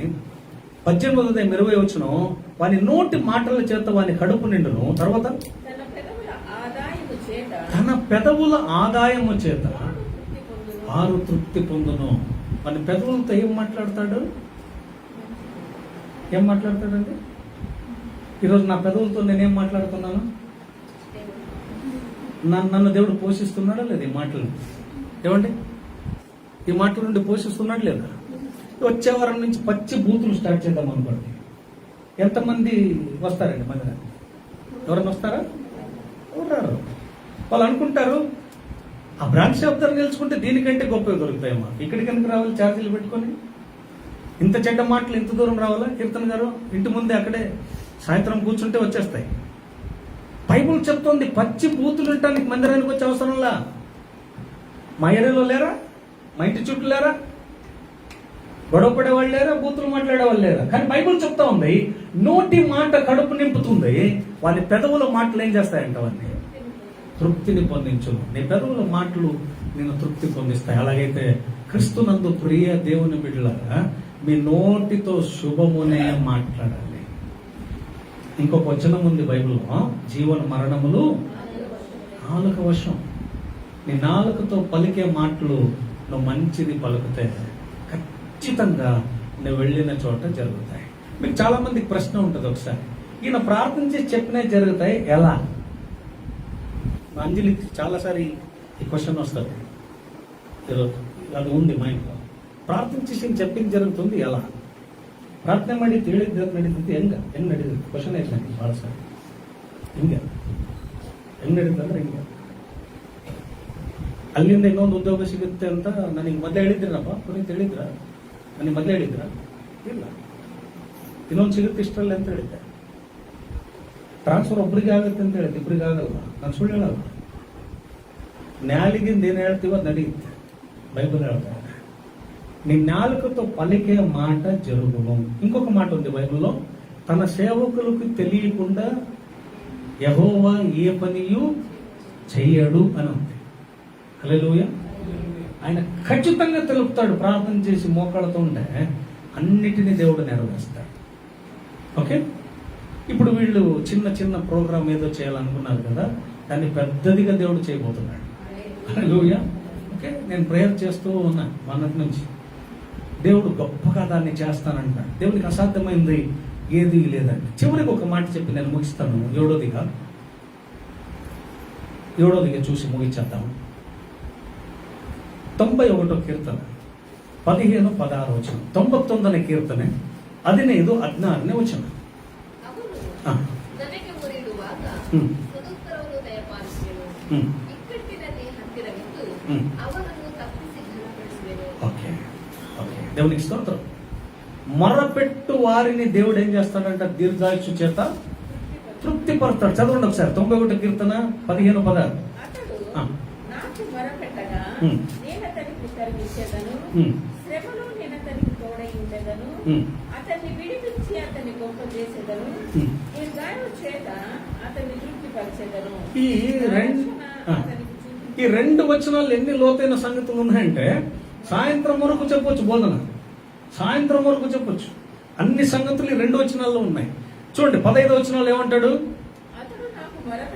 అతడు నాకేం పెట్టగా మొర. ఎంతమందికి ప్రార్థన చేసి అలవాటు ఉందండి? ప్రేయర్ మాడ అభ్యాస ಇದೆಯಾ? ప్రార్థన ಮಾಡೋದು ಇದೆಯా? ఎస్. మీరేంత ఏం చేయాలి? మొర పెట్టాలి. ఎవరిని? దేవుణ్ణి ప్రార్థన చేయాలి. చూడండి బైబిల్ చెప్తుంది, నన్ను మొర పెట్టగా తర్వాత నేను అతనికి ఏమి ఇస్తాను? మీరు ఉత్తరం ఇచ్చేవాళ్ళతో మాట్లాడతారా, సచినంతో మాట్లాడతారా? ఒకవేళ మీ ఇంట్లో ఎవరినైనా పిలిచారనుకోండి, పలకకుంటే నవరత ఎప్పుడు వాళ్ళ నాన్న గురించి ఒక మాట చెప్తూ ఉంటుంది. పిలిస్తే ఎక్కడున్నా ఏమి ఇవ్వాలంట? రెస్పాన్స్ ఇవ్వాలి. ఇవ్వకుంటే ఈపులు విమానం మోగేవాట. అవును, రెస్పాన్స్ అది. వాళ్ళ నాన్న అలా పెట్టిన్నాడు. ఆ రూమ్ లో ఉన్నా పలకాలంట, అనాలి, ఉన్నాను అనాలి. వస్తున్నాను డాడీ అనాలంట. ఇది ఈ లోకపు డాడీ వాళ్ళ రూల్స్ చేసి ఉంటాయి. ఇప్పుడు ఇక్కడ బైబిల్లో కూడా అంటాడు, నాకు మొరపెట్టిన ఎడల దేవుడు కూడా ఎదురు చూస్తున్నాడు నీ ప్రార్థన. ప్రతిరోజు నీ వాయిస్ వినపడాలి. చూడండి, పిల్లల వీడియో కాల్ ఎలా ఎదురు చూస్తారో, పిల్లల ఫోన్లు ఎలా ఎదురు చూస్తారో. మాడితే అమ్మ తిన అమ్మగా తిన మడలా కొన్ని చిక్కని మాడతారు వారు కొన్నిసార్లు టైం చికెన్ మాడతారు. ఇది ఎదురు చూస్తుంటుంది ఒక తల్లి. స్కూల్ వదిలితే తల్లి ఎలా పిల్లలు ఎదురు చూస్తూ ఫోన్లు చూస్తూ ఉంటారు. ఇప్పుడులో చాలా టెక్నాలజీ. పాప మా అమ్మ నాన్న పెళ్ళైనప్పుడు నాకు ఇంకా చిన్నప్పుడు బాగా గుర్తుంది. చిన్నగా ఉన్నప్పుడు లెటర్లు వచ్చాయి అక్కడి నుంచి. మీకు కూడా లెటర్లు కాలమే కదండి మ్యారేజ్ అంటే. అప్పుడు ట్రంకల్స్ కూడా ఉన్నాయి. ఇప్పుడు వాళ్ళకి చాలా సులువుగా మనం ఏం చేయొచ్చు కదా. అన్నం పప్పు కూడా చూపిస్తున్నారు ఇప్పుడు వీడియోలో. అమ్మ కోసి పెట్టాను నేను, చూడు వంట సరిగ్గా ఉందా, ఉప్పు ఎంత వేయాలి చూడని కొలతలు కూడా. ఎంత టెక్నాలజీ అండి నిజంగా, దేవునికి స్తోత్రం. ముఖాముఖిగా చూసుకుంటున్నాం. అప్పుడు లెటర్ వచ్చే వరకు చదివి, మా ఇంట్లో మా నాన్న నాకు రాసిన బైబిల్ కాలేజీలో ఉన్నప్పుడు రాసిన ఒక లెటర్ దొరికింది, చూస్తున్నాను. మా వదిన రాసిన లెటర్ కూడా నేను పుత్తూరులో సేవ చేస్తూ ఉంటే మంగళూరులో ఒక లెటర్ రాసింది. అప్పుడు ఇంకా ఎమ్ము పుట్టాడు. ఇంకా ఆ లెటర్లు అంతా మెన్షన్ చేసింది. అంటే వాళ్ళే మాట్లాడుతున్నారేమో మాకు అన్నట్టు ఉంటుంది చదువుతూ ఉంటే. దేవుడు చాలా సౌకర్యాలు మాకు ఇచ్చాడు, కానీ దేవునితో మాట్లాడే సౌకర్యం కూడా మాకు ఇచ్చాడు. ప్రార్థన చాలా అవసరం. మొర పెట్టాలి దేవుడిని. ఎంతమంది మొర పెడతాడో దేవుడు ప్రార్థన ఏం చేస్తాడంట, విని ఉత్తరం ఇస్తాడు. తర్వాత అంటే నీ శ్రమలో నీకేమై ఉంటాడంట, తోడే ఉంటాడు. చూడండి, వీళ్ళు అదేదో ఊర్లో ఉన్నారు, భాషలు తెలీదు. ఆయనకు భాష వచ్చే అమ్మాయికి రాదు, శ్రమ ఉంది. ఆ శ్రమలో ఎవరు తోడుకున్నారంట, దేవుడే. పక్కన రా కూర్చో అనేవాళ్ళంటే ఎవరినో ఒకరిని మా పక్షాన దేవుడు లేపుతాడు అక్కడ. హల్లెలూయా. ఆ తర్వాత ఏమంటాడు, అతన్ని విడిపించి అతన్ని గొప్ప చేసేదను, దీర్ఘాయువు చేత అతన్ని తృప్తిపరిచేదను. చూడండి, అతన్ని విడిపిస్తాడు, గొప్ప చేస్తాడు. 10,000 ఎక్స్ట్రా ఇస్తాడు. గొప్ప అంటే అదే, నీ స్థితిలో ఉన్న స్థితిలో వదలడు. ప్రమోషన్స్ వస్తాయి, జీతం ఇంక్రీజ్ వస్తుంది, ఎక్స్ట్రా బెడ్రూమ్ కూడా రావచ్చు ఇంటికి. తెలియదు, ముందున్న గుప్పెట్లోనే చిన్న స్థితిలో ఉండడం విశాలపరుస్తాడు. ఈ వచనం అర్థం అది. ఇంక్రీజ్ లో వెళ్తారు, ఇంక్రీజ్ అదే స్థితిలో ఉంటారు. అర్థమైందండి. వారిని తోడుగా ఉంటాను, విడిపిస్తాను, గొప్ప చేస్తాను. తర్వాత ఏమంటాడు, ఇక్కడికే నీ జీవితం అయిపోదు, దీర్ఘాయు చేత తృప్తిపరుస్తానంటే నీ లైఫ్ ఇంక్రీజ్ అవుతుంది. చివరి మాట, నేనేం కలిగజేస్తానంటాడు, ರಕ್ಷಣ. నా రక్షణ ಕನ್ನಡದಲ್ಲಿ ಬಹಳ ಚೆನ್ನಾಗಿದೆ, ವಿಶೇಷವಾದ ರಕ್ಷಣೆ. My special salvation for you, my special salvation for you. మనవుడి కోసం వెండి ప్లేటు, ఏమది వెండి పాలు తాగే బట్టలు. వాళ్ళ దేవుడు ఇచ్చిన కొలది మనవుడికి ఒక స్పెషల్. అది ఆ అమ్మమ్మకి ఎందుకు అలా అనిపించిందంటే, స్పెషల్ ఏదైనా ఇవ్వాలి అని ఫోన్లో చెప్పి ప్లాస్టిక్ది దండరాం దగ్గర తెచ్చి ఇచ్చిన. ఎలా ఉంటుంది? మీరు కూడా ఎవరికైనా స్పెషల్, ఇప్పుడు మా పింటికి నేను హుబ్లీకి తీసుకెళ్ళా, ఒక స్పెషల్ క్యాషో వాచ్ కొనిస్తాను నేను. అక్కడ రైల్వే స్టేషన్ ఫుట్పాత్ కూడా చుక్కలు వచ్చి వాడు అమ్ముతుంటారు. దాన్ని ఇప్పించాను అనుకోండి, వాడు ముందే ఒరిజినల్ ఏంటో భలే ఐడెంటిఫై చేస్తాడు. తీసుకుంటావా నాన్న? ఉంది, అది కూడా తీసుకుంటావా? డూప్లికేట్ క్యాషో అంటే క్యాషో కంపెనీనే కావాలి. నాకు తెలుసు బ్రాండెడ్ ఒరిజినల్ ఏదో అదే. పిల్లలు ఐడెంటిఫై చేస్తారు. నేను దీన్ని ఎందుకు ఇలా చెప్తున్నానంటే, మనం ఎవరికైనా ఏదైనా ఇవ్వాలంటే ఒక స్పెషల్ ఇవ్వాలని ఆలోచిస్తాం. స్పెషల్గా చెడిపోయింది, ఇరిగిపోయింది, విలువలేంది కాదండి, విలువైంది. అలా యేసయ్య కూడా అంటాడు, నీ శ్రమలో నేను నీకు తోడుగా ఉంటాను, నిన్ను విడిపిస్తాను. మూడోది చూడండి, నిన్ను గొప్ప చేస్తానంట. గొప్ప అంటే ఉన్న స్థితిలోనే నిన్ను ఉండగా నీ దగ్గర లేని స్థితిలో నేను ఇస్తానంటాడు. ఆమెన్. దీన్ని ఎప్పుడు తెలుసుకోండి, మీ ఫైనాన్షియల్లీ బ్రేక్ త్రూ మీ లైఫ్లో ఎప్పుడు దేవుడు చేస్తాడు. మీరు ఆర్థికంగా అదే స్థితిలో ఉండటం దేవుని చిత్తం కాదు. మేము ఇంట్లో కూర్చొని మొన్న మాట్లాడుతున్నాం. 3 years బ్యాక్ మా లైఫ్ ఏమైంది, 3 years బ్యాక్ మా ఫైనాన్షియల్ స్థితి ఏమైంది, 3 years బ్యాక్ మా ప్రేయర్ లైఫ్ ఏమైంది. నేను కూర్చొని ఆలోచిస్తూ ఉంటే ఈ రోజుల్లో దేవుడు ఎంత ఇంక్రీజ్ చేశాడో మనం ఇచ్చే వాటిలో కూడా ఎంత ఇంక్రీజ్ కలిగి ఉన్నాం. నేను ఎప్పుడు క్వశ్చన్ వేసుకుంటా, నాకు దేవుడు ఇచ్చింది ఎంత, నేను దేవునికి ఇచ్చింది ఎంత. దేవుడు ఇచ్చిన దానికంటే ఎక్కువ ఇవ్వాలని ట్రై చేయాలని దేవునితో పోటీ పడుతున్నాను. ఆయనతో పోటీ పడేంత గొప్పని కాకుండా నా చేత అయినంత దేవునికి ఏదైనా చెయ్యాలి. హల్లెలూయా. దేవునికి స్తోత్రం.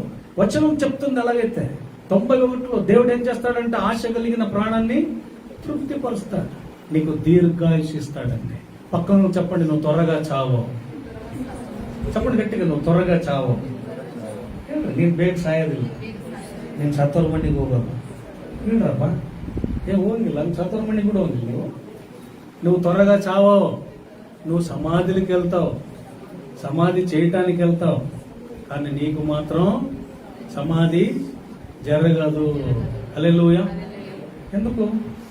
సమాధులలో నుండి విమోచించే దేవుడు నీకు ఉన్నాడు. దేవునికి స్తోత్రం. లాస్ట్ వచనం చదవండి, ముగించేస్తాను. యెషయా గ్రంథం 66వ అధ్యాయం 10వ వచనం.